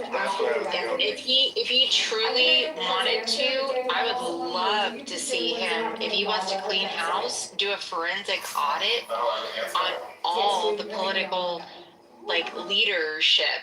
And if he wanted to expose the bullshit, that has to be done by Congress, and Congress is not going to agree to do that. why would he need Congress's support to do the shit that politicians are sitting in Congress doesn't investigate politicians. What are you talking about? I was going to say, all he has to do is create a legitimate reason to invoke political audit of the people who have been in power, and if he wants to expose the bullshit and the shady ways that people in power have been abusing the system, all he has to do is incur a forensic audit. So, Marshall, that's irrelevant or that's incapable. He's incapable of doing that. I find that to be hard to believe. Didn't he enforce an age limit on people who can run for Congress? Isn't that kind of like the same thing? Because there's old people He's not allowed to. No, he didn't. He didn't do that. That's absolute nonsense. Chaya, that's absolute nonsense. Fake news. We don't even need to get Fake it. Just real quick, can I just add to my statement? Hold on, let me. So the thing is, I think that Trump is acting as bad as people might think on the other side. I do think that Trump has a lot more than we know, and is going full ham on a lot of things, and so it makes it look like he's obviously, in their opinion, unhinged. So, but he can do that because of the goods he might have. I'm just throwing that out there as an option to think about. I do think there's a lot more at play here. He can just do whatever he wants in a way. So, in a way. So, well, second term, he has nothing to lose because he doesn't need to get reelected. And the fact that he does have a Congress that is not going to put him in a gridlock. They're going to, have some checks and balances, but there is still a supportive system that's like, you know what, if we're going to put real change into place, we're going to support the effort and the initiative to try to do so. So what I'm saying is it's a lot more, it's a lot more nefarious than that. It's literally saying, hey, I got such a deck of cards on you guys. I can probably just wield my hammer around this place, and you guys can't do anything about it. I know that's far-fetched, Marshall. I get it. I know a lot of people want to chime in. I'm chiming in after Matt. Go ahead and I know Marshall's gonna come off the mic and go, "What the fuck is this guy talking about?" The thing is, I do believe that he does have some leverage on some things. Okay, it's just as Joe probably knows, and we know these documents are out there, and they're damaging. They're literally structurally damaging. Like they can literally damage the whole Responsible AI executives, our focus has to be trust and transparency. If we get this wrong, the whole industry's reputation. Go there. It'll just go to the dustbin of history. So interesting about AI. I was at a conference just last week. Apparently, it's smart enough to spill coffee on it. That's why you're seeing him act the way he is. And he has no fucks to give because at the level, I truly believe that when. Yeah, okay, so look, we know he's got no fucks to give. Look, today, Susan Rice worked for Obama. She threatened and said that they will seek retribution on anyone that supports Donald Trump during this period in time. The heat is getting ratcheted up. It was just a few months ago, and it's not going to go away, that Tulsi Gabbard, head of NAS, came out and said that she has all the goods on the corruption and the crimes that the Obama administration committed. So, Marshall, when you say that that Trump can't do this, he certainly can go after Obama and staff members, especially when they're already ratcheting up the heat, saying that they're going to seek retribution when they get power back. What do you say now?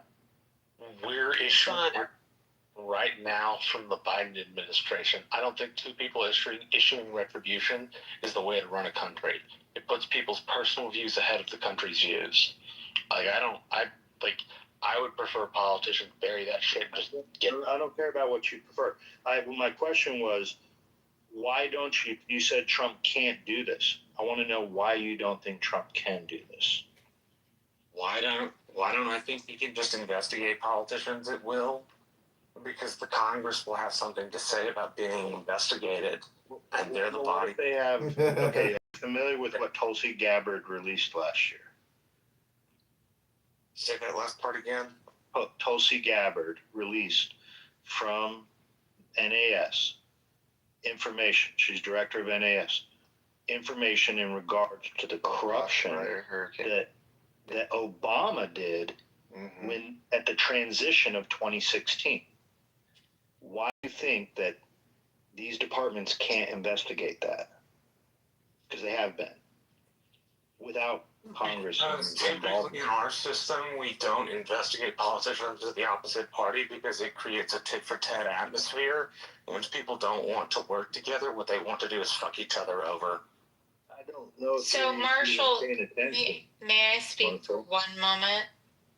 Marshall, when we had Trump out of office and we had the other party fully coming for him in every way, shape, and form they could try to apply like legitimate pressure against him, why was that constitutionally acceptable? But then you have somebody else who's saying that there are constitutional rights being compromised across the board. Why should we not be all exposed to fair game? Like how is that acceptable? Rights are being deprived across the board. For example, the 1st, the 4th, the 3rd, the 17th, the 22nd, which one?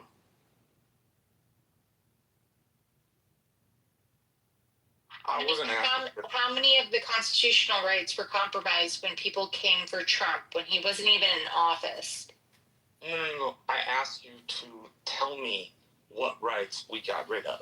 And then I gave you some examples that you could claim. We should all have rights. That's how many rights were compromised? How many rights would he answer you? Kaya, I'm speaking to Marshall. Answer his question so he can answer you. I'm speaking to Marshall directly. He's asking you a clarifying question so he can answer your I'm asking question. Marshall how many of those rights were compromised when they came for Trump, trying to find a valid way to attack. About? You need to be specific. Just saying rights might be good enough for your little group of friends, but it's not good enough for me. I need to know what rights you think he violated. Answer the question. Which is why I gave you an example. The First Amendment, the Second Amendment, the Third Amendment, the Fourth Amendment, the Fifth Amendment, the Sixth, Seventh, Eighth, Ninth, 10th, 11th, 12th. The Jews didn't. Which one of those did he violate? Which one of those were violated? Crystal, is it the immigration one? What about when they raided his home or lots of So raiding his compound, trying to justify an opportunity to find some level of That's not an invasion of Constitution. how valid is it? There's no constitutional background to justify that right to try to come for information that he was given as a president. That no other president has been put under that level of scrutiny. Be required to say. Johnson both were. Virtually Trump, it's obvious. No. Yeah. Very specific set of questions. She said rights are being violated. I just told you one. I just gave you one. Yeah, legal search and seizure. You're saying it is a valid warrant. However, hold on. If it was proven that the warrant, If it was proven that the warrant was granted under false pretenses through lies, now that changes the story. That they lied to the courts. If that comes out and Trump's able to prove that they lied to the courts to get that warrant, now it is a legal search and seizure. Oh, and also they spied on him, his campaign with the Pfizer warrant, which was given under false pretense. That was the first go around. So how are you gonna? You can't move out of that one for sure. That's not a right. Yes, it is. Okay, you have the right to That's not right. It's certainly right. Hold on, Marshall. Hold on, Marshall. Real quick, Marshall. I need to ask you a constitutional question. Do you think rights are what's only written in the Constitution? I think that says those rights not listed in the Constitution are not seen to not be given to the state or to the people, and I believe the 9th Amendment says that rights. Yeah, it's clear that more rights are enumerated to us outside of what's just written in the Constitution. I asked for one, nobody answered me. I just gave you one. You gave me one where for everything we know, they got a legal warrant. Not for the first one. No. Not for spying on. What are you talking about? That's not. Do you know anything about what Tulsi Gabbard released on any of this? This happened a few months ago, Marshall. Are you familiar with the current event of that at all? You mean the stuff that she released that showed that the Obama administration was screwing around in ways they shouldn't have been? Yes, that's what we're talking about. That's like the whole topic of this segment. Yes, but that isn't a right. Your right to privacy is a penumbra of rights. It's officially put I under. don't even know what you're responding to right now. Literally, what are you responding to? About we're talking about the illegal search and seizure that they presented information to falsely get a warrant to search him for documents that were not related to the warrant. And Devin Nunes, in October, Devin Nunes came out after the document, Trump declassified the document, and Devin Nunes went on Maria Bartiromo and talked about that document. And you can still find that. That was just a few months ago. Yeah, dude, I heard that. It's bad. But if all you can come up with is his tariffs, then he's not really restricted. No one's even talking about tariffs. What are you speaking? Marshall, you sounded not the tariffs. So confusing. If what we're talking about is spying on a campaign, which we all agree is bad and which we've all already litigated, then sure, the president could do something about that. But he's chosen not to. Aside from that, we're not even talking about the spying. We're talking about them raiding Mar-a-Lago under Biden. Why can't you stay on one topic? That warrant was not legal. That warrant went through a judge and got authorized by a federal judge. Which you have, nobody has proven to me, or to the rest of the world, that warrant. If it warrant did not compromise the civil rights, due process. And thus would not make it valid. Marshall, if you're all about legality, and you're all about nomenclature, he doesn't need a white knight. Marshall's question to He begin doesn't with, need a white knight, Kaya. The only reason other people are talking. How about you take a sidestep and you allow somebody to speak to him directly? I'm not talking to you. The only reason everybody else is talking to Marshall is because you couldn't answer his question to you, a clarifying question to you, and then you stayed on mute while everybody else did something you couldn't fucking do. Is have a real decent conversation. We're trying to talk. We're trying to talk ideas right now. You don't have to attack. Okay, Marshall. What was the pretense of what they were raiding Mar-a-Lago for? Do you even remember that? Claim that he kept classified documents. You're missing my point, which is the president's kept classified documents. Claim that he violated that warrant was not issued under proper authority, then we should have some proof for that, which we don't. So we now know what document it was. At what point do we also acknowledge that the due process and civil rights were compromised? I agree that in 2016, the due process rights were compromised by taking a FOIA court that didn't have the business to hear the thing in the first place. I agree with that. What about the rule of law and checks and balances? Was that also compromised? The rule of law and checks and balances? No more than what we do in return. She's trying to sound smart, Marshall. No, it's not that. It's just no, she's just trying to sound the Republicans are not free of this behavior, too. It's not like the Democrats are the only people that have ever illegally used surveillance equipment on their so are we justifying tit for tat now? No, or are we acknowledging that rights are rights and rights are valid? People have typically noticed, right? And if we are talking about that warrant, then we still have to come up with a reason why that warrant is unlawful, which we haven't, and there's no proof of. So, real quick, Crystal's right in a way that's just tit for tat. And to Joe's point earlier, Marshall, I'm assuming you'll be on stages as fiery as you are right now when the Democrats, if they were to gain power again, go out and seek revenge on all Trump supporters, as they've stated. I'm assuming that's what you'll do. You condemn that, right? I will think it is as stupid as when the Republicans. Okay, just checking. But he's not fiery, though. He's really answering your questions level-headed and as succinct as possible and logical as possible. He's not bringing emotion into it. You missed what I said. I said in the future, I hope he'll be as fiery as he has been in the past against Republicans. Not tonight. A little bit tonight, but in the past. But he's not being fiery in this conversation. I think what's missing, from what my perspective is missing, is more of his perspective, because his perspective is more balanced. It's not rooted in white supremacy, American supremacy. It is, Who's been his speaking perspective from a on what point he, of white what supremacy? he sees, and he is being, just like I was, he's being bombarded by the entire room. Besides the person who engaged him, which was Crystal, who fell on For mute actual because she was legitimate scared and rights, intimidated by what he I said. was requested to bring to the table. He acted very level. You're He white acted very knighting, you're softly, putting and your there was cape nobody on, but emotionally you're not involved. So I acknowledging love that the way nobody here Marshall is is coming from a engaging white this room. I perspective. love how Marshall is engaging this room in a way that the rest of us really aren't. He's coming with it with a clear mind, an unbiased mind. Nobody's attacking Marshall for his inability to speak. In a way that most of us on this room isn't. And so I think I appreciate Marshall's perspective.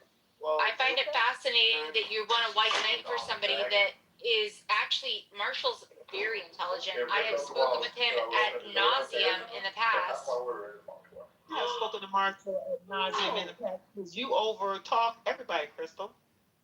Okay, you can ask Marshall if you've had respectful and reasonable conversations in the past. You haven't really heard his ass. How about you stop talking and allow somebody else to speak for 1 minute? Just to set the record straight. Crystal and I do not always agree, but we are usually able to keep the conversations respectful. Thank you. Have I attacked you personally tonight, Marshall? Who cares about attacking you? We're not talking about attacking you personally. We're talking about allowing someone to express their opinions without being fucking interrupted. I didn't cut Marshall off. If I cut you ask him a question, if you have any self-awareness, you'll recognize that I didn't cut Marshall off. You do not have to be Marshall, have I interrupted you once, Marshall? You're still being Marshall. You haven't interrupted me. Marshall, have I interrupted or cut you off once? That you asked Marshall a question and then he asked you a clarifying question to answer Marshall. your question. You failed fucking silent. I'm not speaking to you, Kaya. You're interrupting. Silent. And that's the problem. Marshall, I'm not speaking to you. Marshall, have I cut you off once or interrupted or did dismissed you or invalidated you? No, you've not interrupted me at all tonight. Okay. And I've been able to keep my interruption to a minimum. I've always respected and appreciated Marshall because he is a respectful person in this space. I have always respected and acknowledged. To your clarifying question. She didn't ask, she did not answer first, second, third, fourth, fifth, 12th. She didn't answer that clarifying question. You just keep repeating yourself. You gotta, Chaya, let me ask you real quick, Chaya. Let me ask you a question, okay? Have you ever heard the famous saying that small minds talk about people, average minds talk about things, and great minds talk about ideas? Like, it's a lot better to talk about ideas, and that's what we're trying to discuss in this room. I appreciate that, Joe. The problem is when we do that, Crystal keeps coming off the mic and exactly what you just said. I know you got a bigger mind. The problem is I know you can talk ideas, but you got to get this rate on Crystal over. You asked me a question, Joe, didn't you? Did you ask me a question? Do you know what the question is? Did you ask me a question? Can you repeat the question? Yes, can you repeat the question? What did I ask you? Chaya, what did I ask you? I was in the middle, do I know the difference? But what did I ask you, Chaya? I'm in the middle, and now you want to argue with me. So what I see it as is, you just wait until it's your turn, and now you want to... Don't make me tase you. What the fuck? You asked me a question, and I'm the one. You asked me a question. Kaya, what did I don't want to engage with you, Joe. Yeah, but what did I ask you? What question? I prefer to engage with that. I would prefer that Cindy and Marshall, you and Crystal are not someone I want to engage with. So you ask me a question, I say on mute. Don't want to engage with you. You ask what me did I ask you? You don't want me to answer a question that you asked me? I don't have time for you, Did I ask you a question? Did I make a statement that said we'd like to speak about ideas in this room? I remember making a statement. You asked me if I knew the difference, but I'm done with you, I didn't ask that. I asked if you'd ever heard the quote before. Question, right? That's a question, right? Is that a question? But you didn't listen. You didn't listen to what the picture was.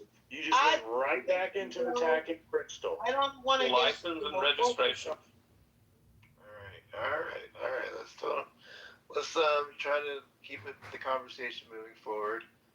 Now I'm lost. Where were we? I mean, this is what happens when things go. Marshall was denying that Trump was right for violating. Crystal didn't answer the question. Don't mention. Come on, let's not mention names right now. Let's just keep it moving forward. Okay, Marshall. So was that right? You kind of deny a little bit of the obvious on that front, or I don't know. And yeah, of course. No, I agree level-headed. to one example, just not the other example. I agree the first example about the court. I don't agree about the warrant for Mar-a-Lago because we haven't shown that one was gained under duplicitous circumstances.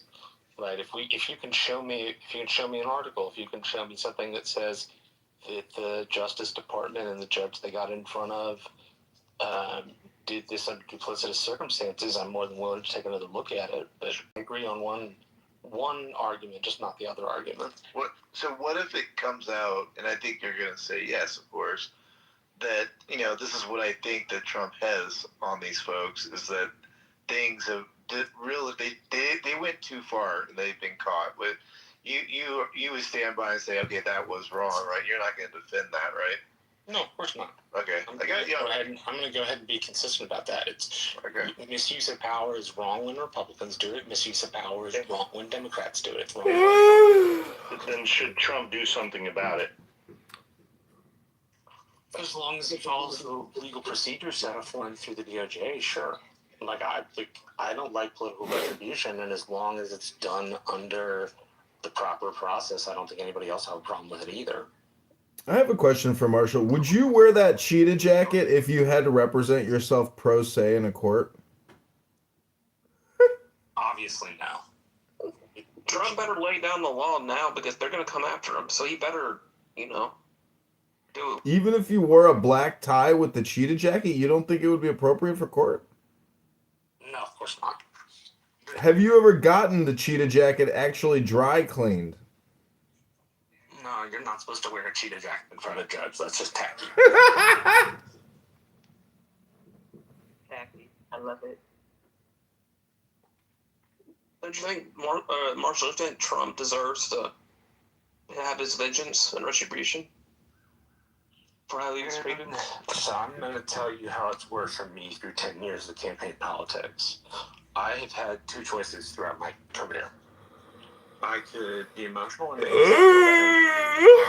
I could Time for a little stretch.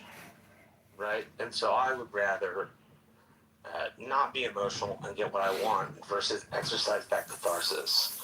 Do I think that you feel some righteous indignation over the lawfare that was applied to him? Certainly. And certainly you should be mad. I just don't find it productive to then go on a retribution campaign yourself, because it sets you up for things like this with the Democrats. The Democrats say, well, we're going to go retribution on you now, too. They need to suffer, though. They have to pay for this, or it cannot stand. If they violated the law legally, then we should... They did. They spied on them. If I may for a moment, interject.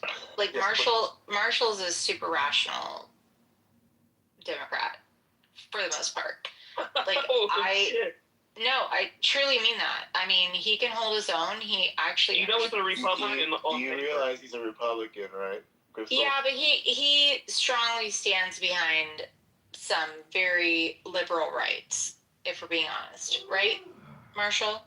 Constitutionally... I am a fiscal conservative and a social liberal. So there's some stuff liberally I think just goes too far. I think, for example... So I'm trying to respect where you stand. You stand by the Constitution ultimately. Am I right? Yes. The Constitution and the laws of the land ultimately governed by the Constitution. Yes, absolutely. Okay. So I'm not degrading you. I'm not personally attacking you. I actually have high respect for Marshall. And he understands the Constitution more than most that try to speak in these spaces. And what I will say is, I mean, I've been raised a hardcore, hard right Republican, but I also have some similar tendencies to want to lean a little bit more close to center when it comes to some rights and some issues. But when it comes to exposing fraud, when it comes to exposing people who abuse the system, I don't disagree whether we want to label it as like vindictive or unconstitutional. I don't disagree with the idea that I think the American public is so tired and shamed and like ready to flip the tables in the temple with exposing people who have been in power and abuse the power. So I would say that if there is a constitutional way that we can all agree that we should expose the fraud, we can expose the abuse of power that people have taken.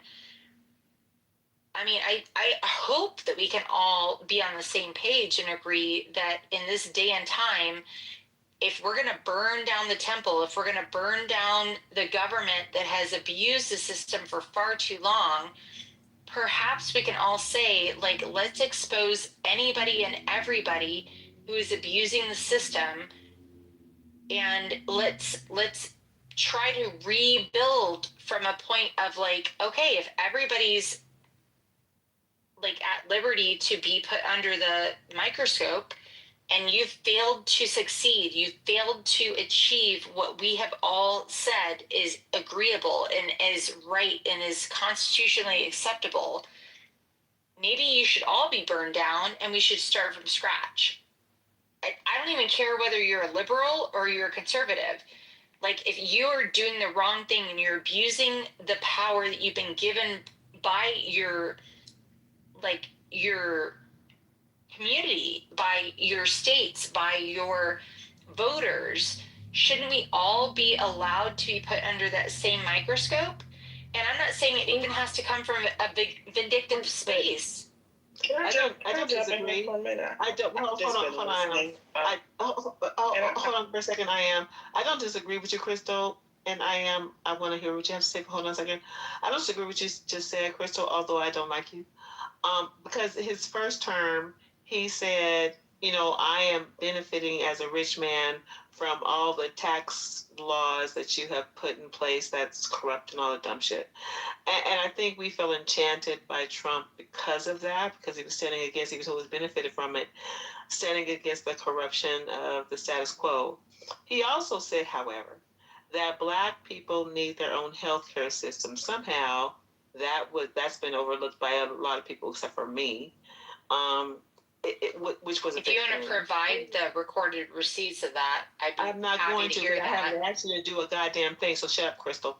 So the idea that he has said he's challenged the status quo, and he's not afraid of pointing out. Shut up, Crystal. Recordings. Shut up, Crystal. No, you give me the recordings first. And then the idea that he has said that, Crystal, you already exposed your idiocy. No, let's not be racist, okay? Just be nice. I thought she was Black. Stop. I didn't say nothing about racism. Well, no, I think she's Black. Have you seen my PTR? I started off by saying taxes, right? And then I said, but that Black people need their own health care. What the fuck is racist about that? If we but knew. And then he said some other things. He said another point that I wanted to make, but I forgot what that other point was.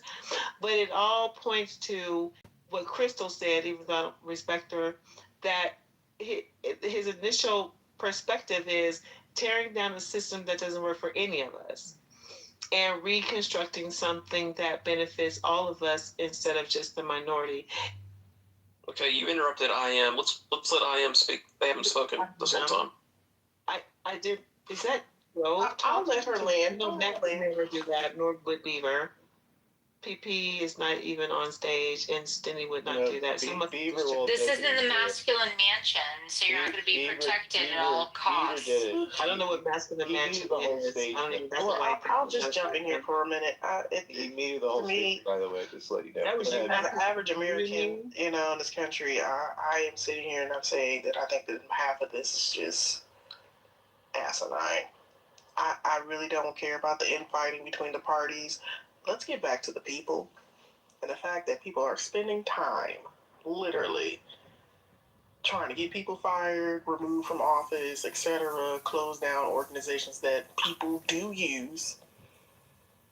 It's insane to me. Why not improve these organizations? Do some things need to change? Absolutely, but I'm sure whatever government organization is out there, they are providing a service to some demographic of American and helping some people. I'm sick of it, personally. That's just me. I don't really want to hear about the infighting, who's trying to, I don't know, out them for doing this and that. How are you going to fix it? Because that's what I voted for. I want to put people in office that are working for the people. And it might not always be in my best interest, because I understand that there are different people out here in this world. Would it be great that, yes, things work for my sole purpose and interest? Great. But damn it, when I can sit around and say, this is not working for anybody, because I don't see a demographic of people cheering. I don't see anybody clapping.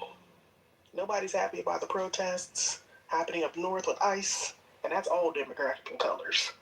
Okay? Nobody's happy about the insurrection on January a couple years ago. Nobody's clapping on that. For real.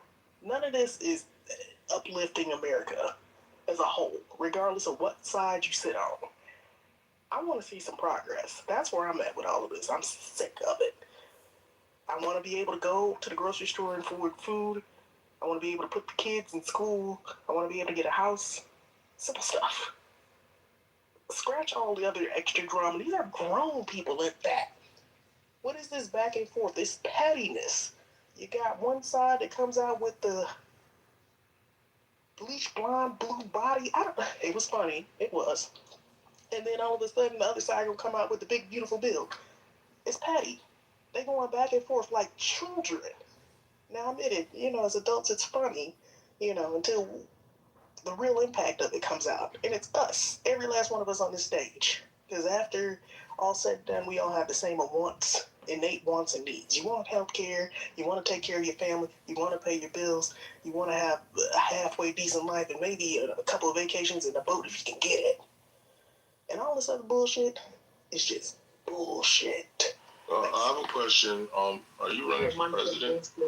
The only pushback is from Monica Lewinsky. Hold on 1 second. Shayla, give me a second. He's sucking. Hold on. Yeah, I can't hear you. You can see it, man. What up, man? Yeah, I couldn't hear her over my Ethernet. She was complicated, like my Ethernet switch system. Yeah, I am. Are you running for president? Because I think you actually understood and you actually beat the whole entire internet with what you said based on what we've been talking about in this for the past 6 years on Clubhouse. Because a lot of these people are actually like sheep. And they want chaos in America, which is why they're trying to tear down a system that they clearly don't benefit from. And then they leave their jobs and they put in PTO to go and protest, which is insane. Imagine telling your job, I'm going to go protest today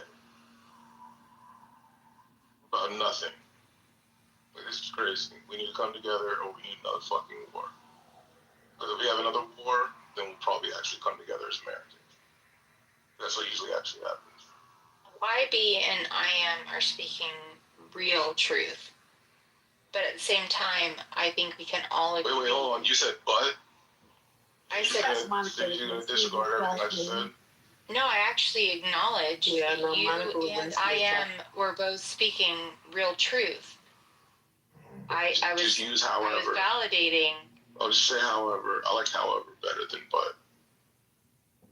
I apologize. However, I will also say that while I can respect and appreciate where you're coming from.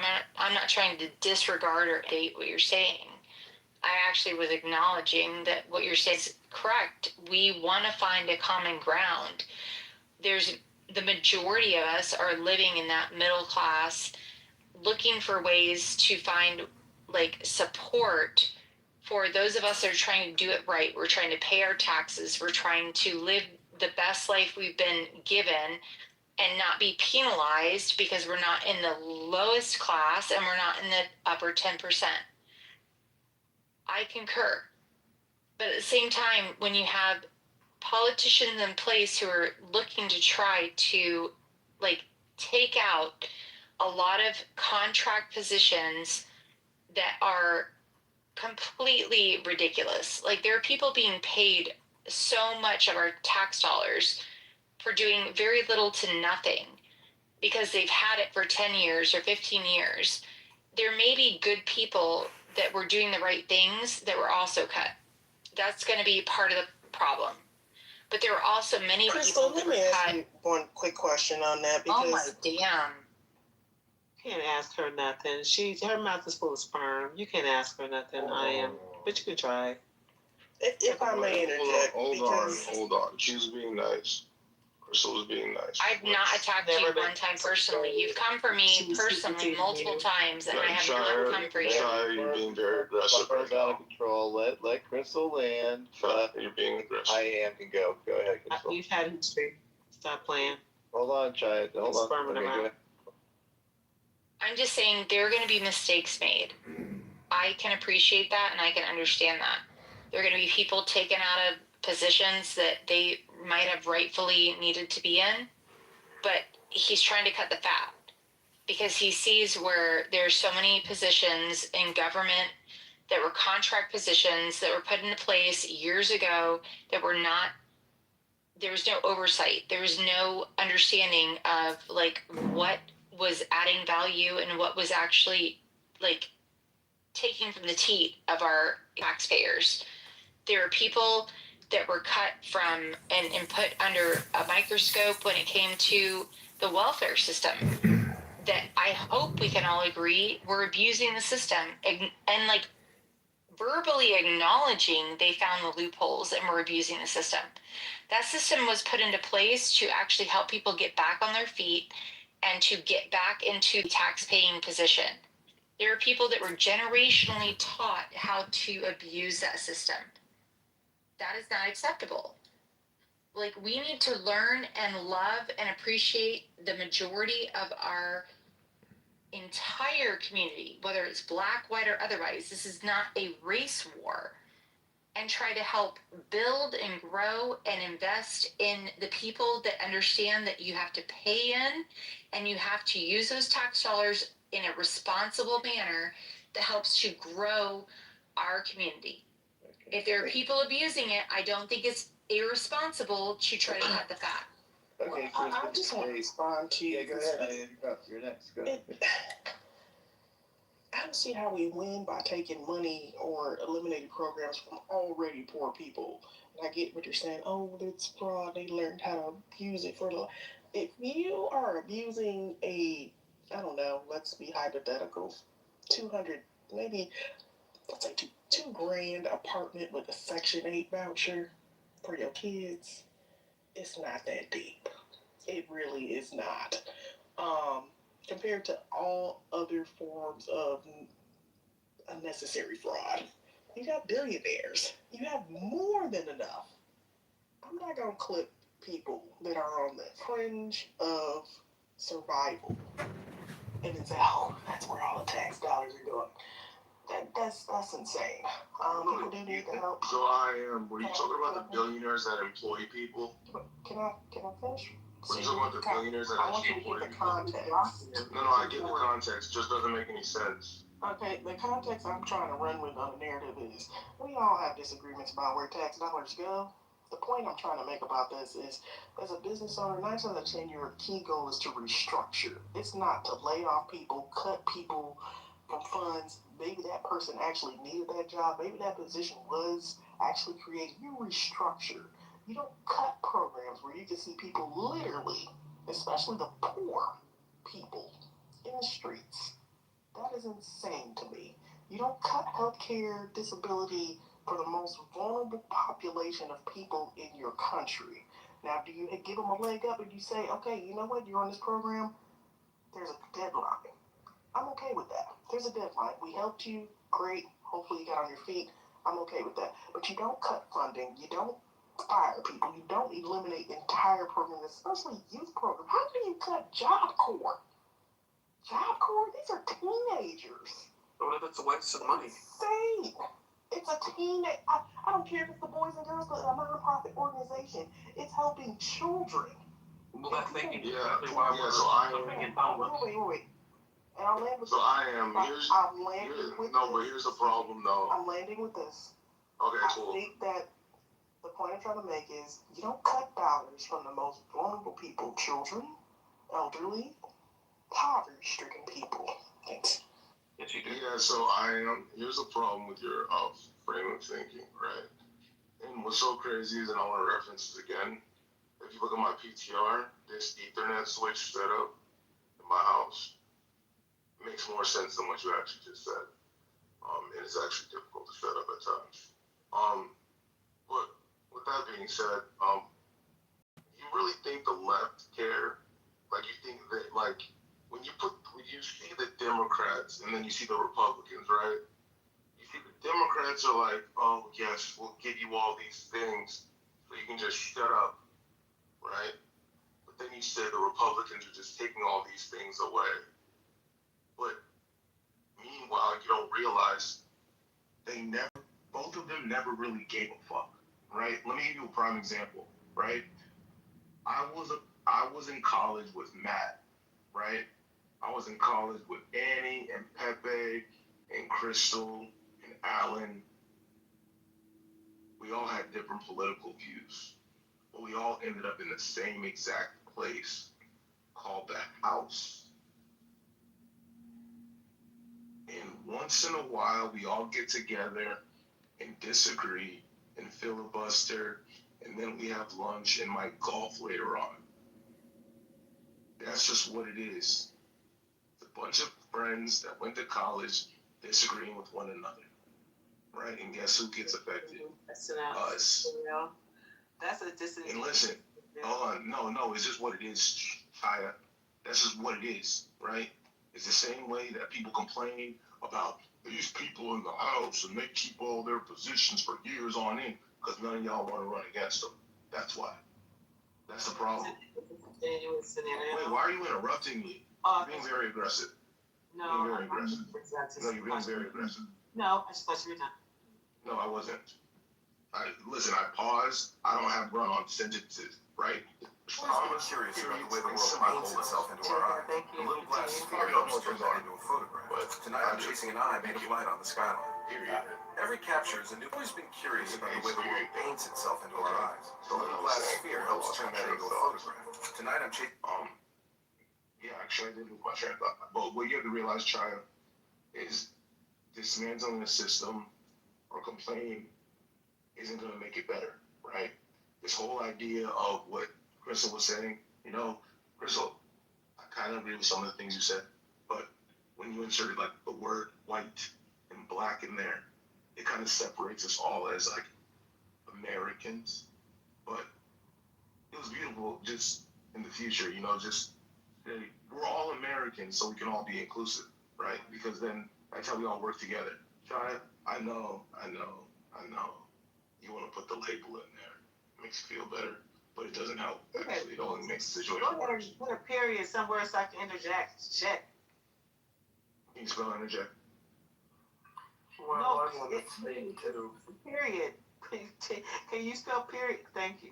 So the idea that we're all, a rainbow of people in Congress, and we all go to golf afterwards. No, there's one nigga and a sea of white people. Wait, don't use that word. That word's racist.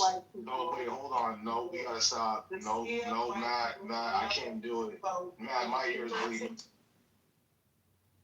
Yeah, let's refrain from racist slurs. Yeah, let's try to keep it a little bit above board. Just because you are the only black person in Congress, but you belong to a group of people, y'all go golfing, that you have a say that can influence the rest of the group who don't look like you is fucking asinine. That's how we are. Well, that's why we stay where we are is because the people who look like us in Congress don't have a voice, but they're okay being in Congress, pretend like they have a voice, and the people who voted them in office are okay with you being in there because you mix up the color. They do have a voice. The Black Caucus is bigger than the White Caucus. And Chai, you're where you're at because of the choices you made. Don't blame that. You're muting me every single time I come off mic. You're muting me every time I come off mic, even though I have the fucking mic, and that's not fair. Because I don't think I wait for people to finish. No, it's me muting you, Shia. I'm just trying to keep you in check. Why? Why? It's a stage view. Chai, can I speak? It's a stage view. It's for everybody, not just you. He's just trolling you a little bit. All right, YB, are you done? I think that's you or we. Are you done with your submission or no? Oh no, I wasn't really done. I was trying to get try to understand something. This is the last thing I'm gonna say, right? Here's what you gotta hopefully you get this one day when you look into it, but wealthy black people don't care about poor black people. Wealthy white people don't really care about poor white people the way you think they do. Of all races, it's just what it is. There's a beautiful word, right? I'm sure you've heard of this if you were in elementary school, middle school, high school, right? Even college. Class. That's what it is. That's how everybody is separated in this world. It's by class. Okay? You're not going to get people shy. You're not going to get people of the black community or the Black Caucus. You're not going to get them to hold a bunch of positions and do things strictly for black people. It's not going to happen. I'm sick of this. Yeah, I'm sick of you too. I'm just sick of this. And that's the part. And that's the problem right there. I'm sick of this. No, that's not the problem. No, the problem is White people are trying to get rid of that and y'all want to bring it back. I'm sick of this. White people are trying to get rid of it and y'all want to bring it back. All day long. This is crazy. The next person next to me is a human being and they have the same wants and needs for most. Say that. They don't get to have their wants just because they want it. I'm so sick of this. I would like to respond to my. No, it's Alan's turn. He's been waiting patiently. He's to be muted, but even when the dialogue is directed. Alan's turn. Alan, stop.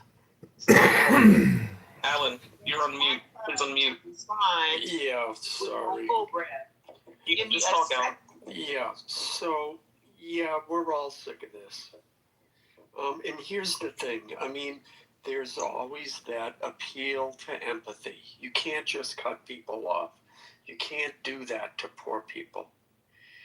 Well, see, the thing is that back in the 60s, everybody was sold a bill of goods. We can solve poverty in America. We can solve racism in America. We have all these social ills. We have all these financial ills. We have all these class ills. And yes, we're dawning on a new age.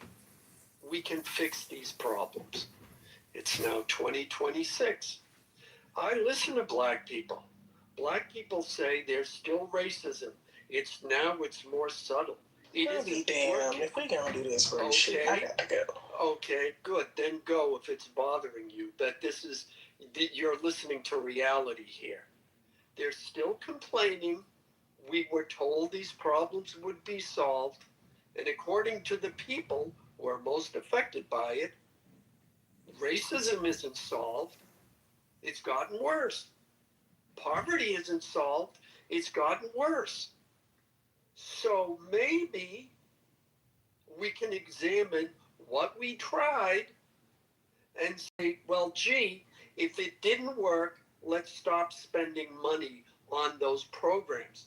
Maybe there's another way to do it that doesn't come from the Democrats. How about that as a rational response? Now, do we cut people off blindly? No. But things are going to change. And guess what? The big government teat is done with. And now people are saying, and I don't think that's an unreasonable thing to say, but as soon as you say it, well, that's just racist. It's going to disproportionately affect black people. even though in the same argument you'll hear, well, this, more white people benefit from the poverty programs and from DEI and everything else.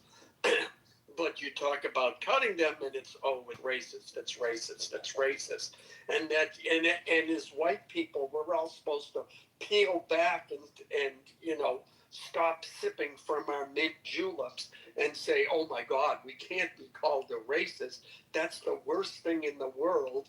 And then that's supposed to immobilize us and not do anything. Well, it's not happening anymore. Those triggers to make white people fall into line aren't working anymore, except with rich liberal white women and the white people who get paid in these nationwide protests. And that's where we're at. And Trump is doing that. All of the USAID programs, they got cut. Because you know what? I didn't know Trump had time to do all that. But Trump ain't got time to do that. Yeah, I know. They got time to do that. You pull the Band-Aid they got time to monitor who is getting hired and fired. Bro, this ain't no business. This is politics. You got international affairs. You got all kind of stuff. I have never seen the CEO of any company go down a roster like, I don't know about this position. Yeah. We don't need 3 people monitoring. How many lower income white people have been abusing the system that are also getting affected by this? Well, like the two black we're wasting $20 on that. And I'm Bob is short the mail. I know it's hard to hold our Bob's job. I got time. Race shouldn't even come into play. I'm not here to appease the black woman's tired. Hey, let Alan We're tired of black women jumping up on the stage at Bernie Sanders' political speech and co-opting his. Honey, Bernie Sanders he is dead. Yeah. What are you talking about? Shut your fucking mouth. He's 80 years old. That's what they need to do. What are you talking about? Shut up. What? He's what? He didn't run for. Yeah. He's not elected. I don't even know why this is a race issue when we are talking about a class issue being the bigger and the greater effect and impact. I am. I told you to shut your mouth. Now you're down in the section. Yeah, Crystal, it is. You know what? It is. And why we brought it up, and I want to respond to it. Class is a thing, and I don't finish, Monty. Hold on, Alan, can you just wrap it up? Come on. Yeah, it is a class issue. The difference is white people disparage lower class whites, and and they're not trying to appease them. Okay, black people, they're terrified of the lower class blacks. They're terrified that they might be called white. So you see them constantly, I can't be called a sellout. I can't be called any word that's associated with white. And it immobilizes the entire class, that entire group. I mean, how many black rooms have you been in where there's a black conservative speaking and he's called, a raccoon? He's called you don't even have a clue what that means. It's hilarious. Yeah, I know exactly what it means. You don't. Chaya. The way you just explained it, the way you just explained it is hilarious to us. Yeah, it is No, hilarious. it's not what we're saying. It's not what we're saying. We were making comments to each other. Okay, you interjected, now you stop talking. Because here's the thing. When I grew up, that word, they didn't use the N-word. They used that word. It means the same thing. And guess what? It's the white man's word. Both of those are white man's words. And every time a black person uses those words, a racist KKK member gets his wings in heaven. Okay? And they're all laughing at you. So yeah, use the white man's word and say, we own it. You don't own it. White people invented it. They own it. And you're using it like you just used it tonight. And everybody thinks you're a fool for using it. The rest of the world, who was it? I'll land with this. Charleston White made a good point. The rest of the world sees black people in rap music saying the N-word all the time. They know what it means, and they think they are fools. You're doing this to yourself. Don't blame white people, and you've done it to yourselves. And now the money's getting cut off. Too bad. Boo. All right, he landed.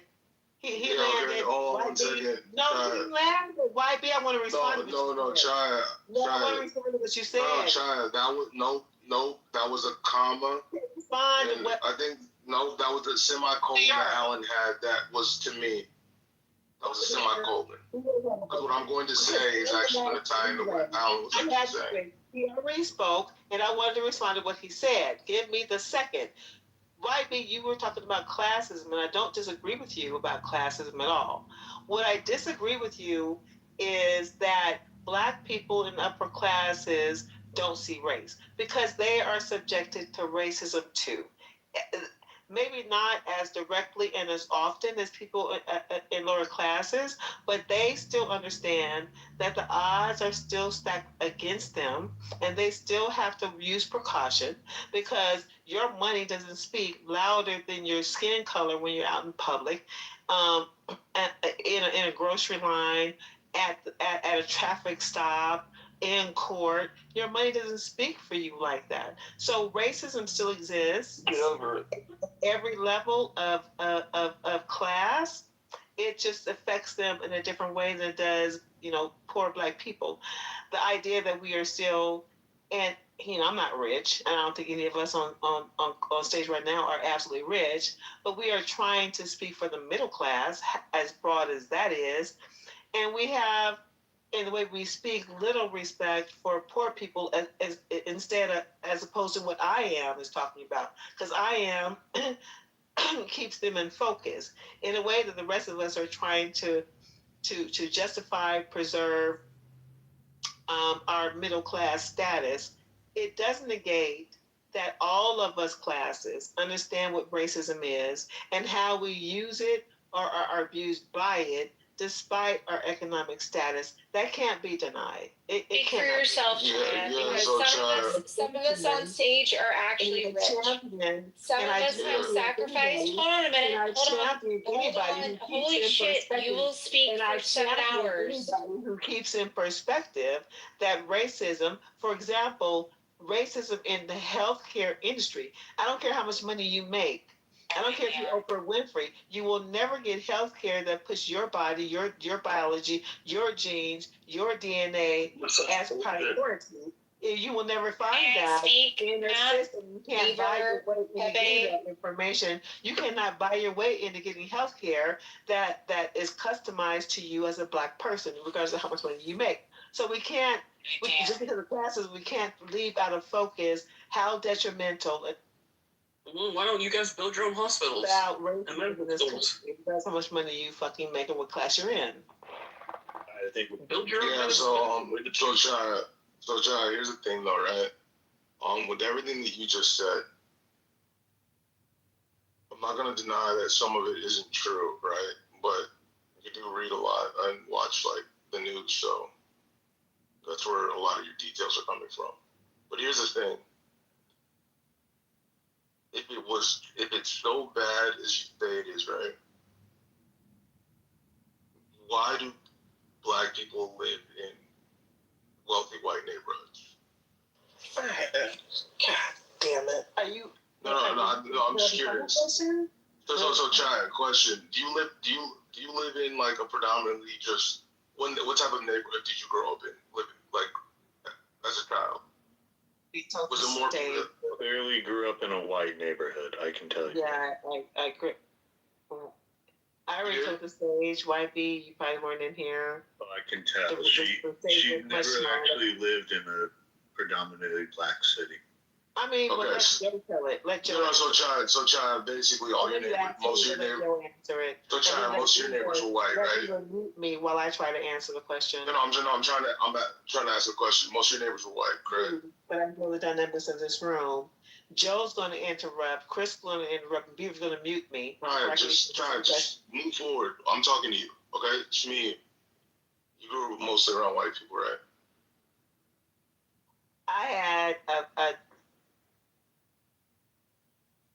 or no question? Go to hell, Beaver. Go to hell, Beaver. They're muting me. I'm not doing that on you to you on purpose. I'm trying to respect your question.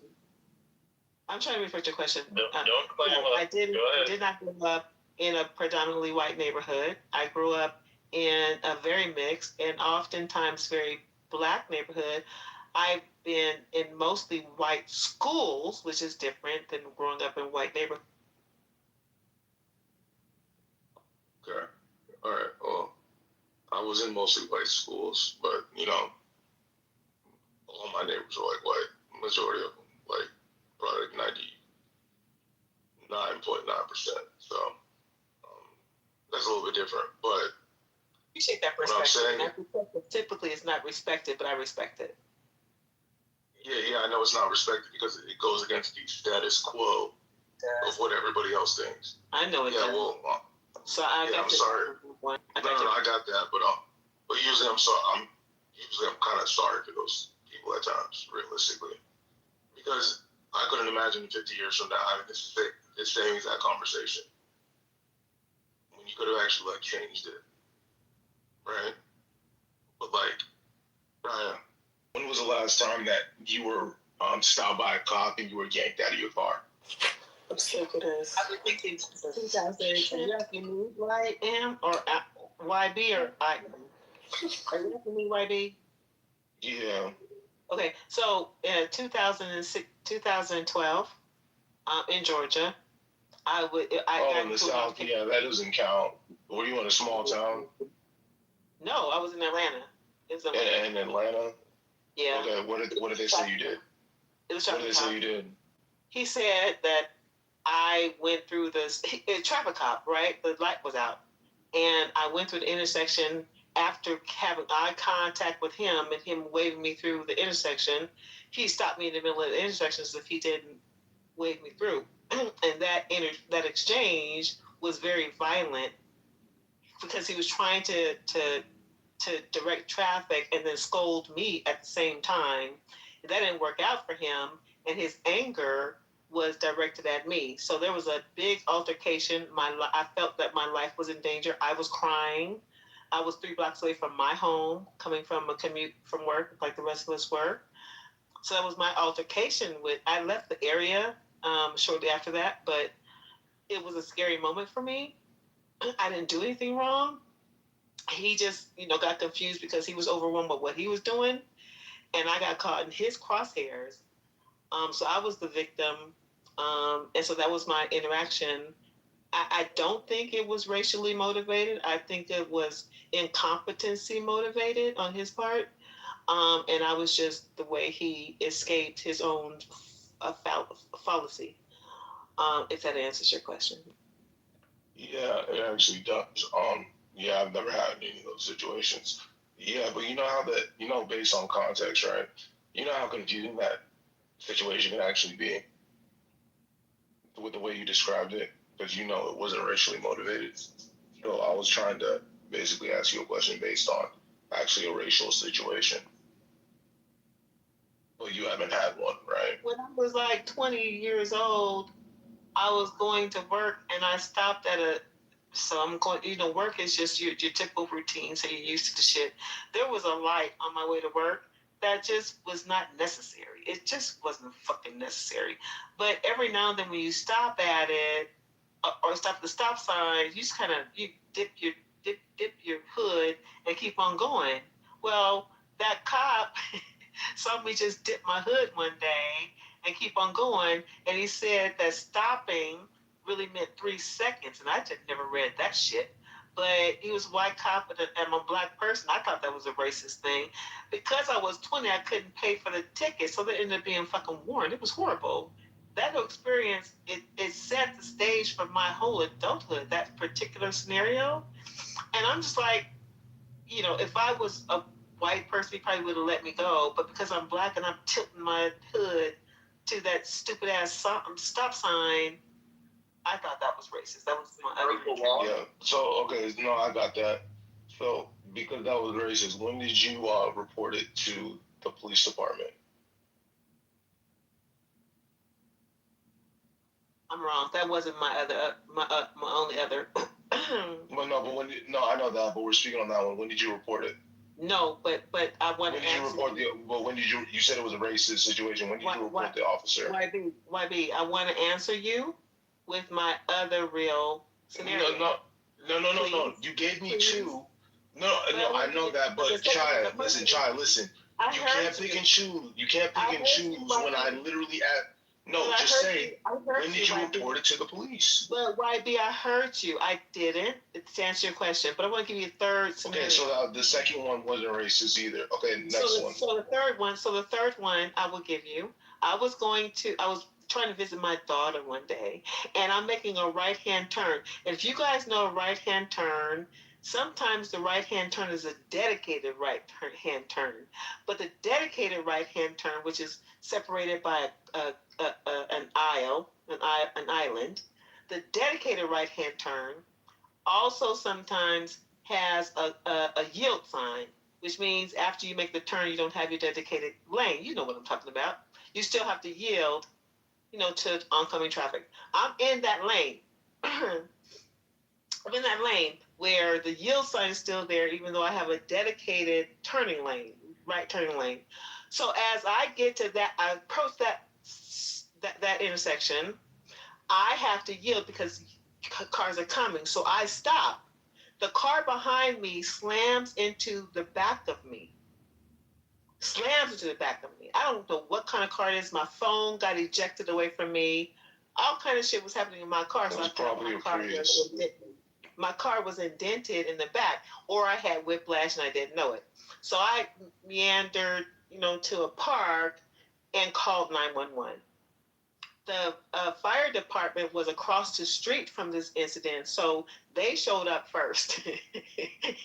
And when they showed up, they was like, "What's the incident?" Because my car wasn't damaged and like it was damaged. I didn't seem like I was bloody or nothing. The car behind wasn't bloody or nothing. So the police department was looking at me like, "What the hell was the incident?"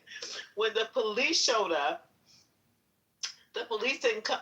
I'm the one who called, and I'm still on the phone with 911. The police comes, white guys, the police come up, and they don't come to me first. They go to the car behind me. And I don't know why they did that, the car that hit me. They go to him first. And then when they come to me, they say that I need to file a police report before I say anything. And I need to go down to the courthouse. I need to be arrested in order for me to give any kind of statement, because any kind of statement is going to be used against me. And I had never said I never told them what happened. I never told them my version. I was never given an opportunity to tell my version. They just said, "You are not going to capitalize on the guy behind you who apparently has a luxury car for hitting you. You're not going to make a big deal about it. You're going to have to file a police report, go to jail first before we even For a collision? before we even take your statement." For a collision. Hold up, it's getting better. Hold on. He hit the back of the car. He hit the back one. And so I never had an opportunity to tell these police officers why I was concerned. The whiplash idea, the idea that he hit the back of my car. I had no opportunity to tell them a thing about the incident. They just started berating me about, we're going to have to arrest you so you can create a police report. And I'm like, I'm overwhelmed at this point, because I don't understand why you went to him first to get his side of the story and then berate me, the one who's got 911 on the phone right now, because I'm the one who reported the incident. I left that scene knowing that that scene technically never happened. That incident never happened because I was never able to give a statement to the police. They were willing to escalate in order for me to ever give a statement. I gave not Nan statement. They wouldn't let me give a statement. And with that being said, again, I left the area because that was the biggest thing besides the traffic man. Not the earlier one, which is the stop sign, but the traffic man that said, "I don't have a voice in this. And I don't want to be around an environment where I don't have a voice." And I think the bigger story is that forcing yourself into a community that doesn't want you. There's consequences there. And we don't need to force ourselves into a community that is loud in saying we don't want you in our community, because the world is big and we have the opportunity to build and be our own community. That's why I'm a separatist. If I'm in your environment, I deserve what I get. If you don't want me there, I deserve what I get. If you're in my environment and you get what we serve you, you deserve what you get. And so I deserve what I got. It's unfair, and things should change if we consider ourselves a melting pot, but we're not there. We're not there yet. I don't think we'll ever get there yet. So I will remain a victim. So, Chad, here's my question to you. When did you report that? Since the police were being racist, when did you report that to the police department and their superiors? I didn't. I do not believe. Oh, you didn't. So that wasn't racist either. So Ace, let me say this real quick, Chad. Here's the one thing that you have to realize, right? When they pulled up to you and the other situation, they went after the person first to see what they did because they hit your car, right? They hit you. Okay? That's one. Secondly, they weren't going to take you to jail after a car hit you. You would have to go down to the police station to complete a full-on report of this accident. Secondly, you didn't even reach out to your insurance company. That's the other thing, and you just left the scene. This person hit your car, and then you didn't call your insurance company. And then you said that the police were going to take you to jail and arrest you to write a statement about the accident of a car that hit you. My car wasn't damaged, so I wouldn't call the insurance company. Do you see how that doesn't make any sense? My car wasn't damaged, so I didn't call the. What I was concerned about after. So what was the report for then?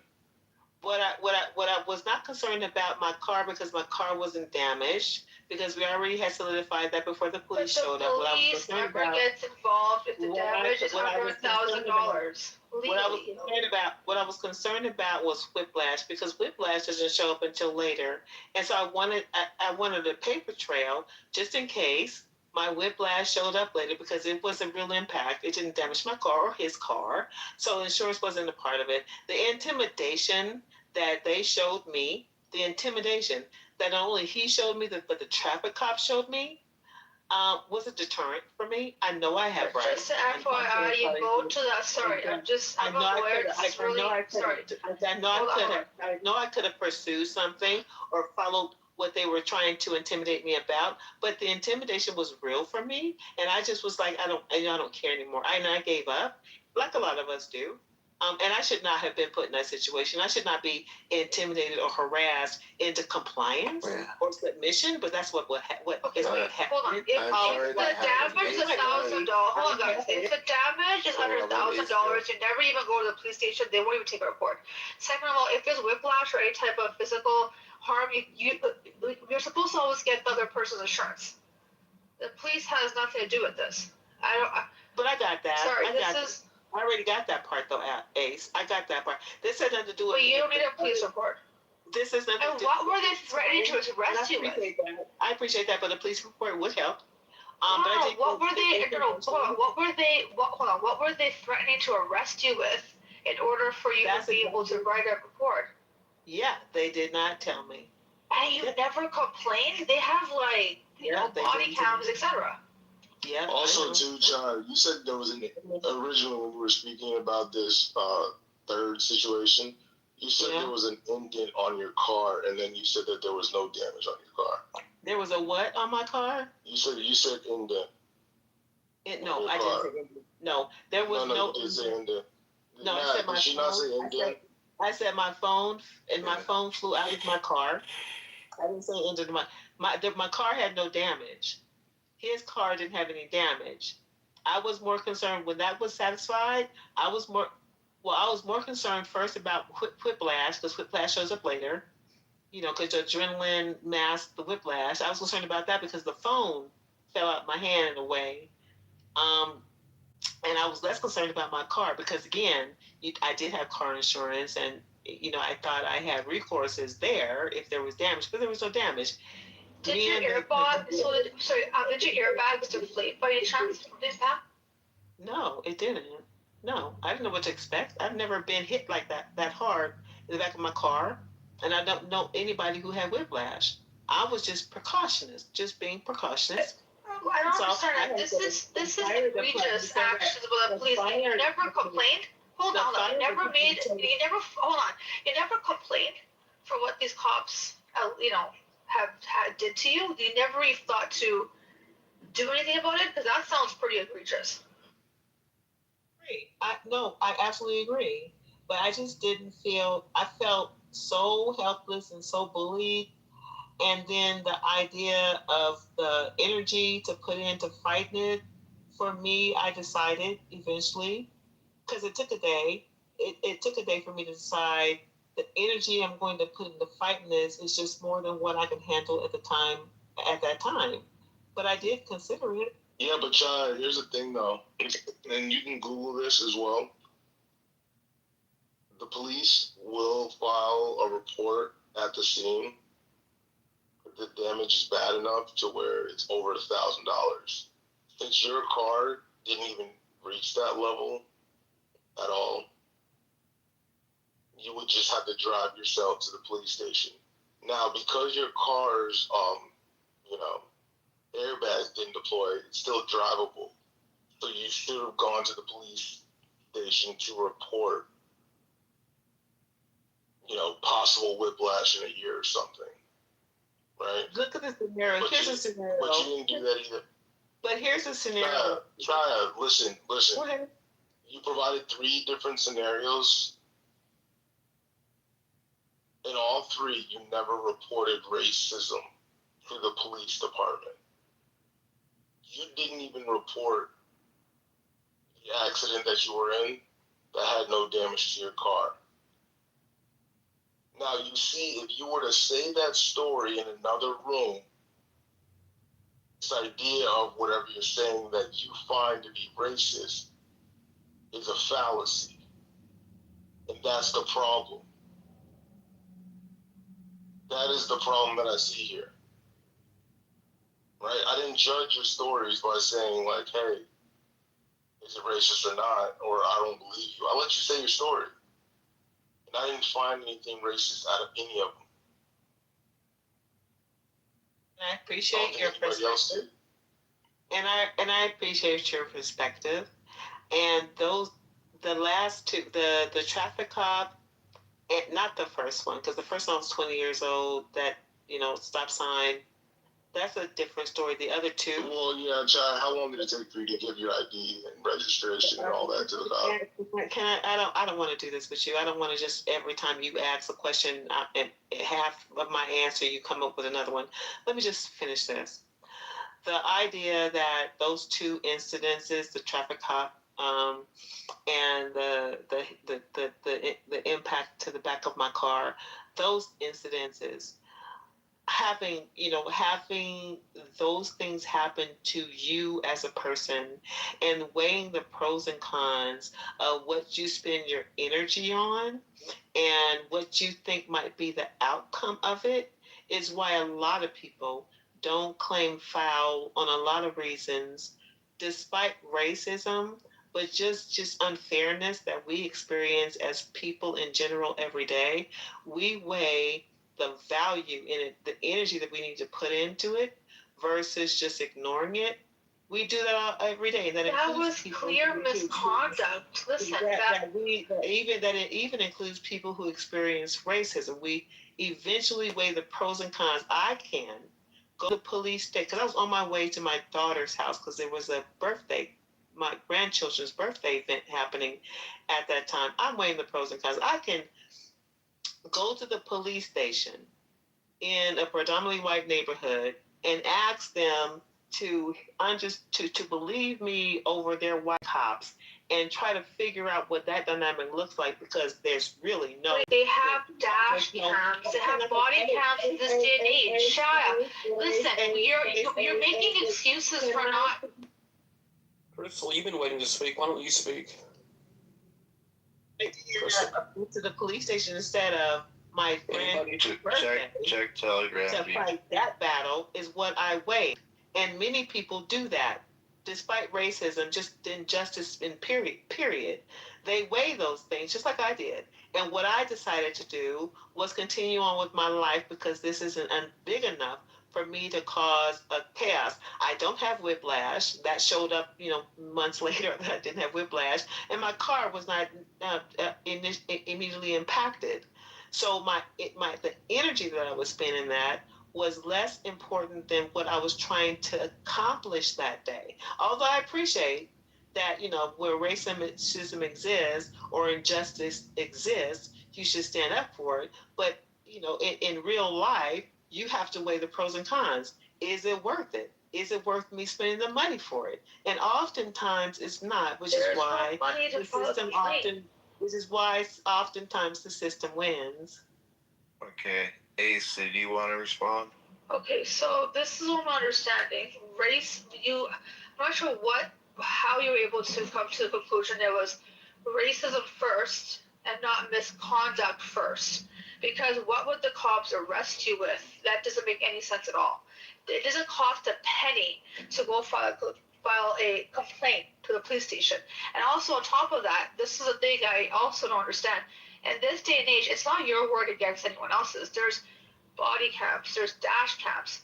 There's so much at hand. And I believe when you felt like it was racism, the part that I think you were trying to get at is the person behind you was served first. And I guess they were Caucasian, I'm assuming, and then you were served second. Because if you say that, that's not enough of a claim to say this is, a racist. What happened was racism. Well, you could say, from what your story is saying, this was a gross misconduct. And the way in which what they said to you and, all of that was gross misconduct. It was just horrific. That's something you can definitely say, first and foremost. Was it racism? I don't know. But how are you letting this slip by? This is a problem. Then you're just emboldening them to continuously do this shit because no one's going to say anything. We have a responsibility as well to speak for ourselves and not just say, it will cost you money. There's nothing that would cost you anything. That's the only issue I'm just having here. And yes, there is no filing a claim if it's under $1,000. I again don't understand why they would even talk about you coming to the police station. But I'm glad you.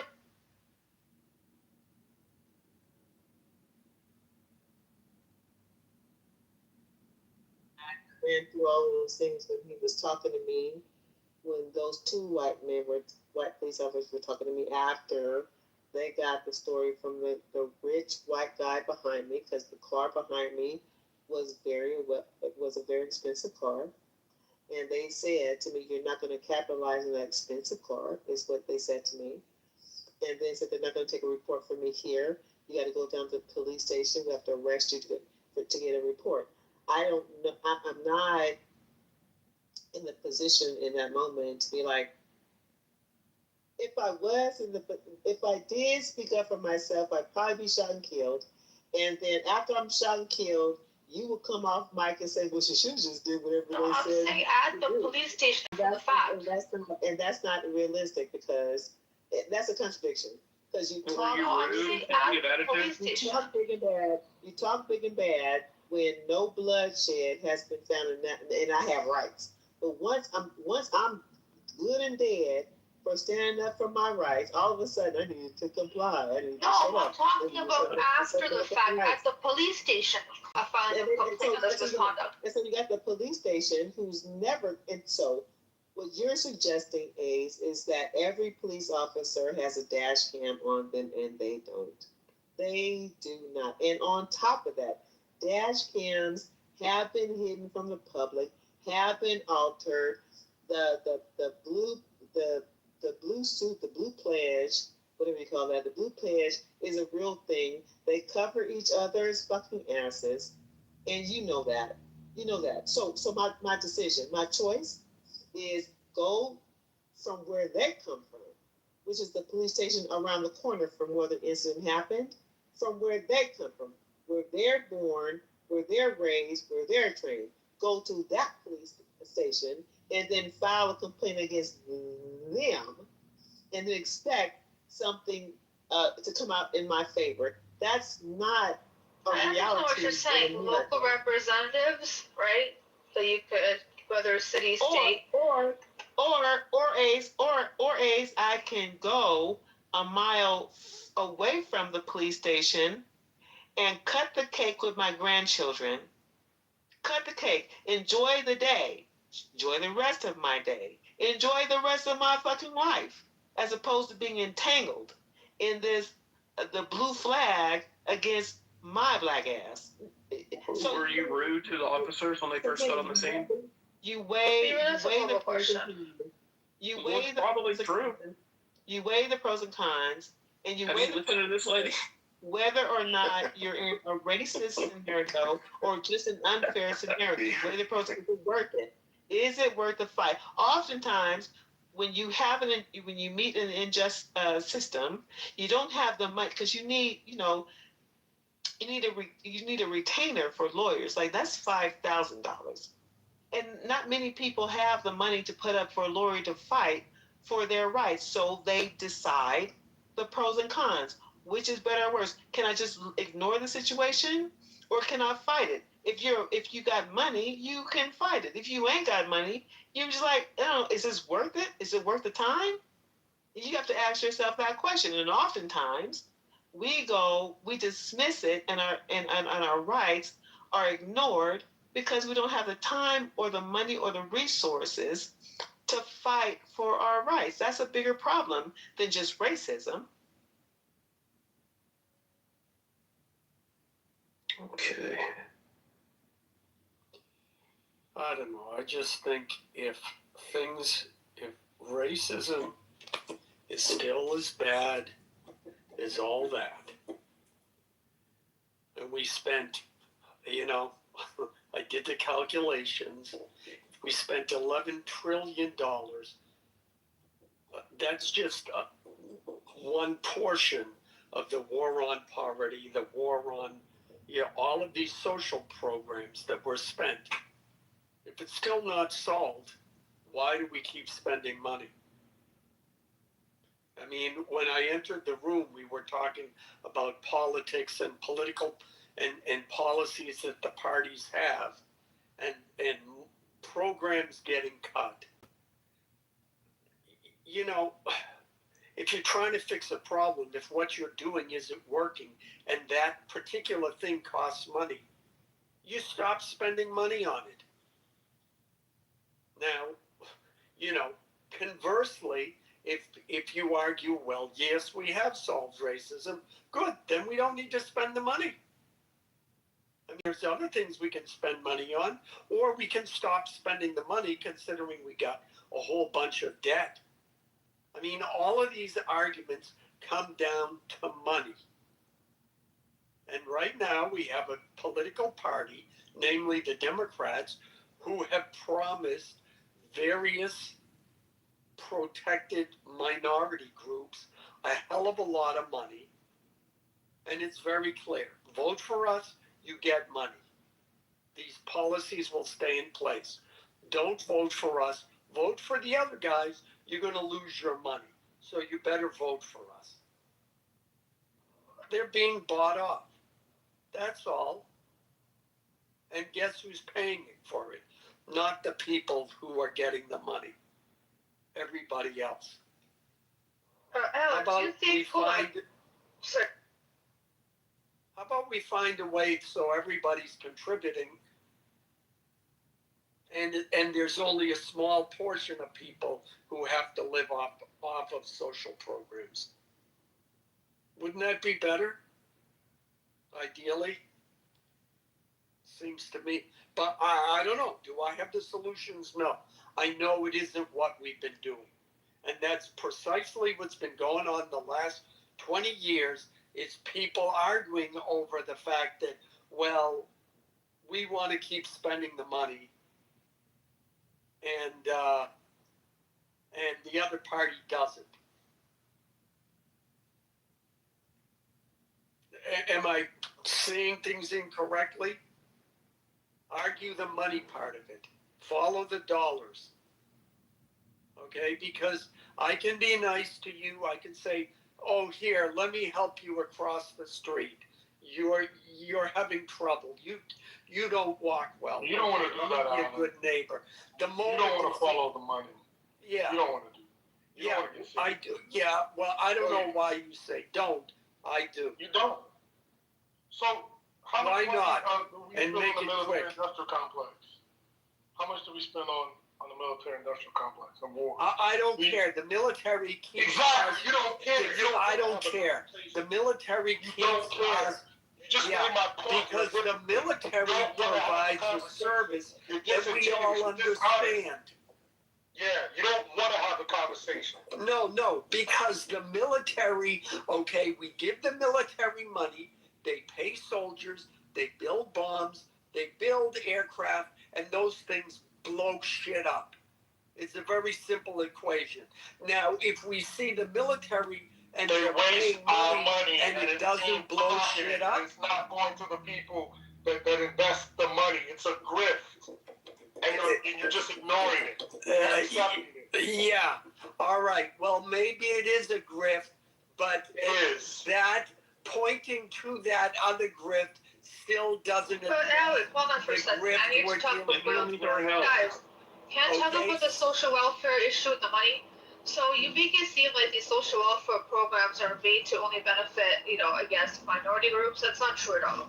And if you want to talk about following the money, hold on. I'll put the stats in the chat in a second.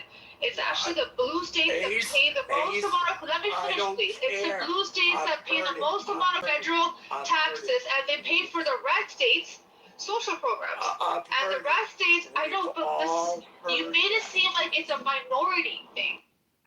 But it is. Where do most black people live? Yeah, in red state. And hold on for a second. Yeah. What do you mean red states? Black people live in red states? Mostly, yes. Yes. And you know what? That whole the welfare goes. But we talking Democrats trying to buy votes from minorities, but it's not Democrats who are. Yeah, and you know that whole the welfare goes to mostly white mothers. Yeah, when you look at the children of those white mothers, it's mixed race. It's still black people. Okay? And yeah, I'm sorry, Lawang. You want to address the corruption in the military complex? Great. We can do that. That's not the subject But wait, hold on. If those white women had white children, it's fine because they have mixed children. Yeah, okay. Yeah. That's Alan. I don't care. Okay? Whether it's white women, yeah, but, and here's the other thing, Ace. Who's screaming the loudest that it's racism? Is it white mothers? Is it white people? Are white people experiencing racism? Are they experiencing racism? Again, you know what? I'm not disagreeing with your statistics. Not at all.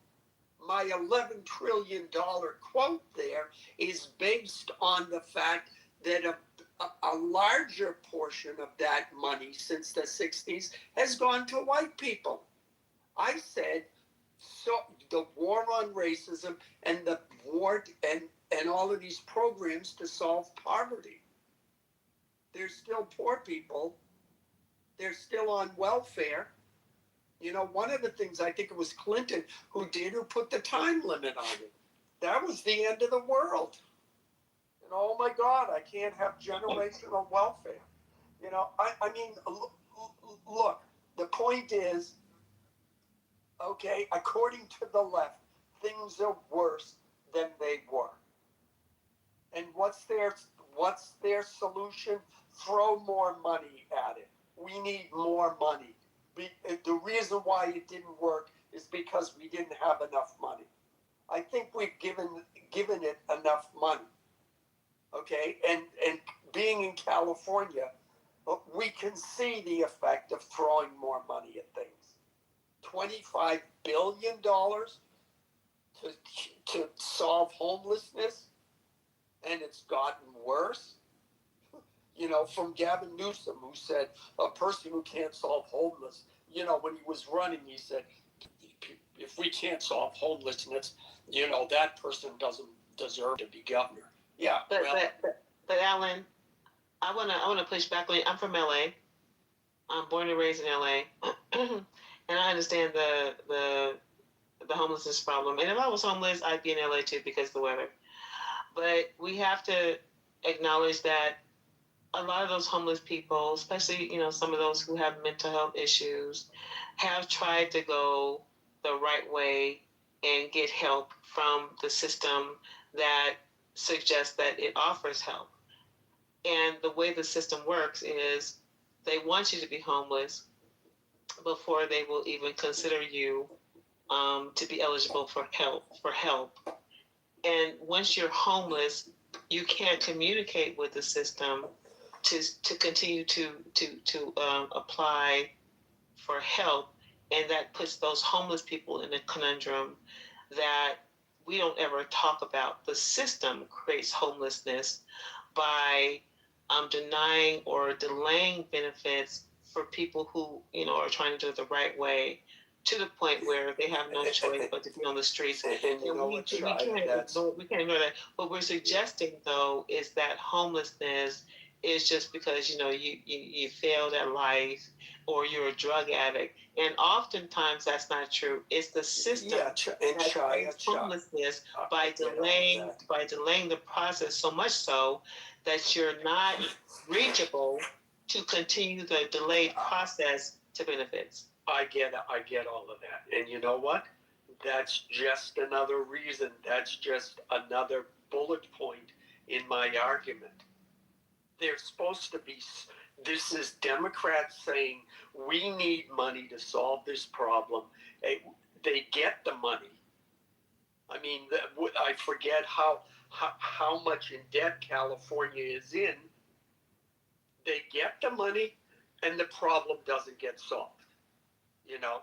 If you've got a leak in your house and I'm a plumber and I come to your house or your apartment and I charge you $300 and it's still leaking water, are you going to say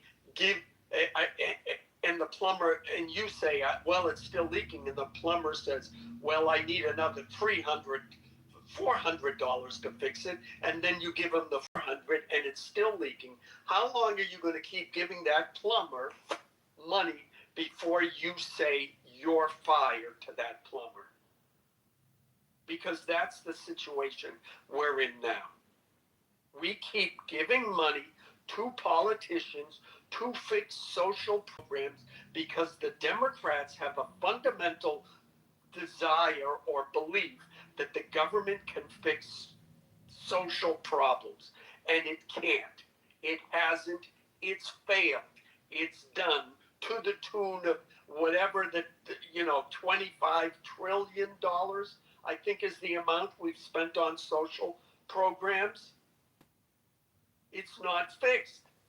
So maybe this idea, and specifically when it comes to racism, Chaya, okay, maybe the government, needs to get out of that business. Now, I will agree, having lived through it, that there was a time in a place in which some of the government programs did actually help to alleviate racism, and the racism black people in particular faced in this country. I would be a liar if I said it didn't do that. However, there is a time and a place for everything.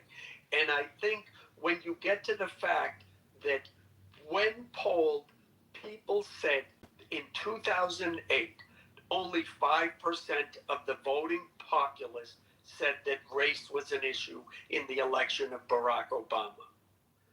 I think an error rate of 5% is pretty good. So, Alan, I agree with you. What are we shooting for? What are we going to do then? Hold on. Yeah.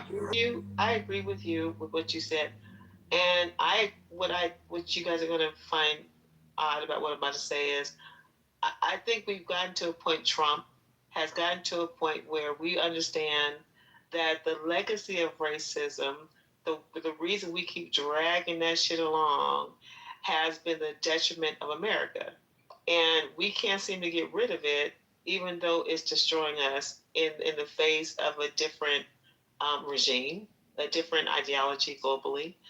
We still hold on to it for unknown fucking reasons, a legacy reason only, not for any true fucking merit. Not that it had merit to begin with, but we're hanging on to it to in 2026 the detriment of America's progress. Okay, let me. And so with that how being said, is it destroying America?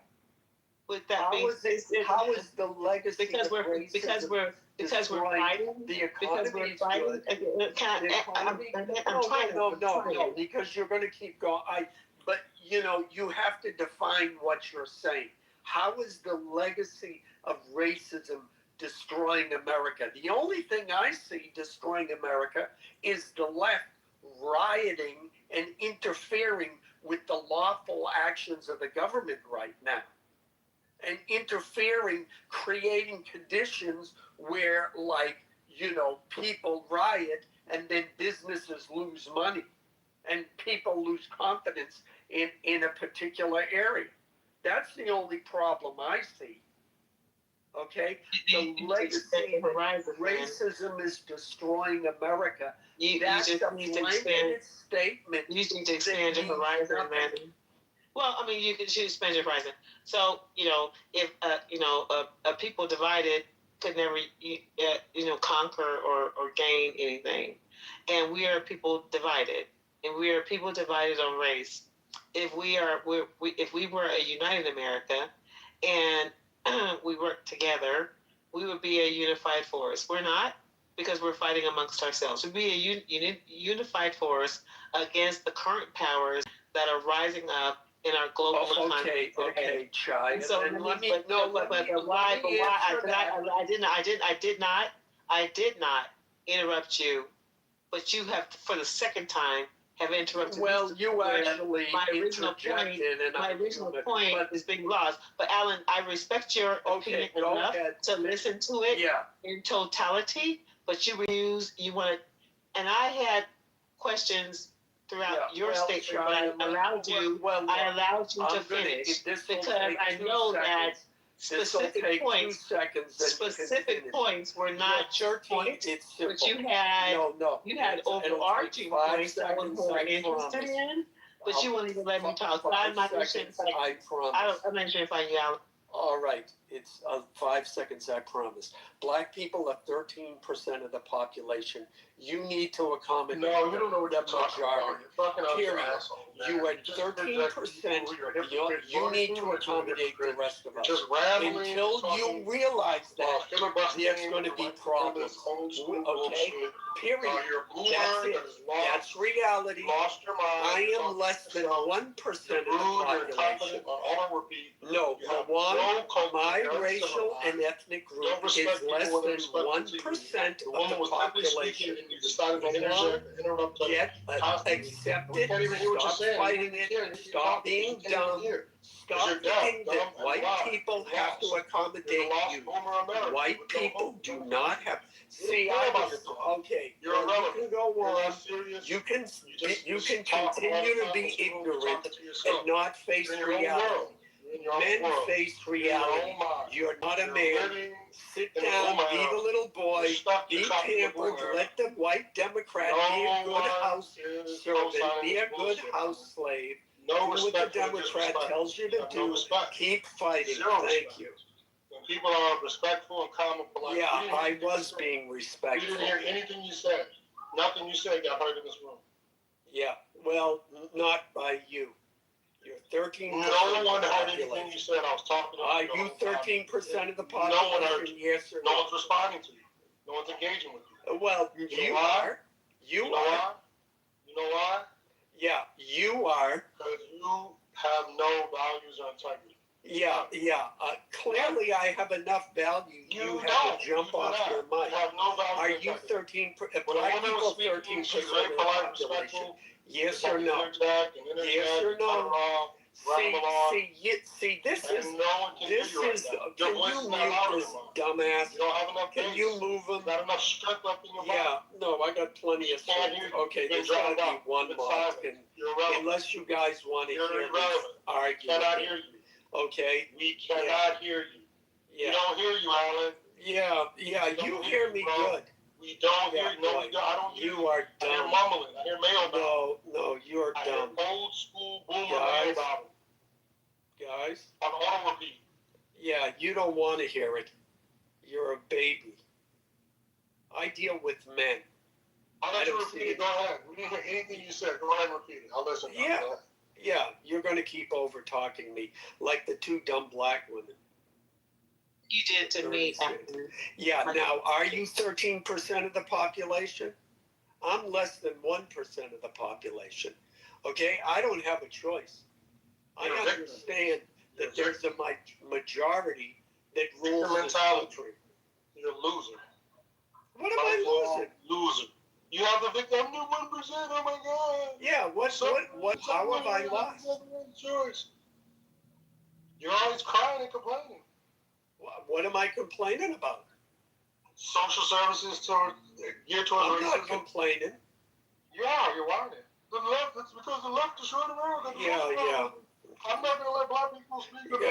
No, we're having a discussion about how the government should spend money. I'm not a victim of racism. We're having a discussion about how the government should spend money. You don't know how to have a discussion, brother. That's not a discussion. I have plenty of discussions. Yeah, with yourself. What's my what? With yourself. One-sided conversations with yourself. No, I don't know who else is listening in the room. No one. Clearly, you were listening enough to interject. Okay, you can keep talking. Like I said, I had a 5-second point. That's 13% of the population. All right. The first time. And the argument is, whose perspective on America should we accept? We've been listening to black people for a long time, haven't we? Okay, we've had the conversation. Now we're done. We heard you. We're moving on.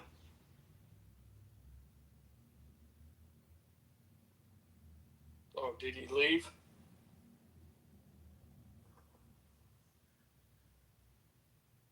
Anyways, Chaya, I made my point.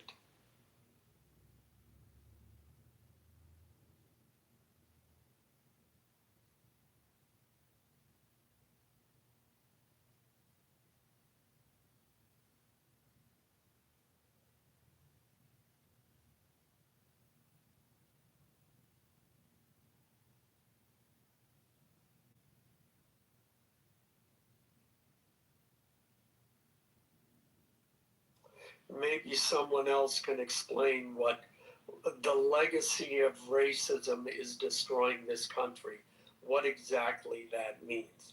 It's a rather broad statement. By what metric are we deciding that this country is being destroyed?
What's going on?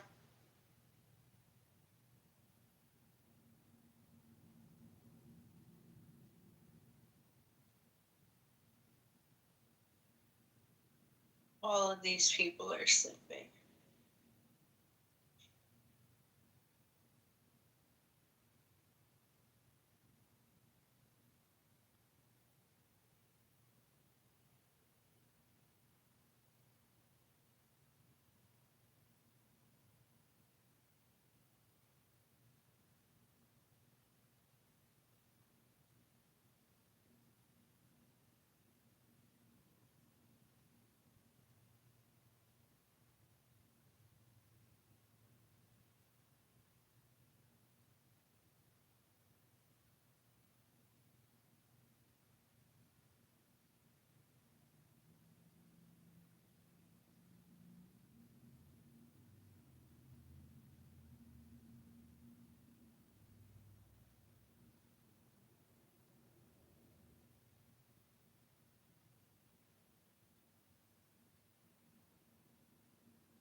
Paul shows self-worship because of the... Man, I put my competitors out of business, dude.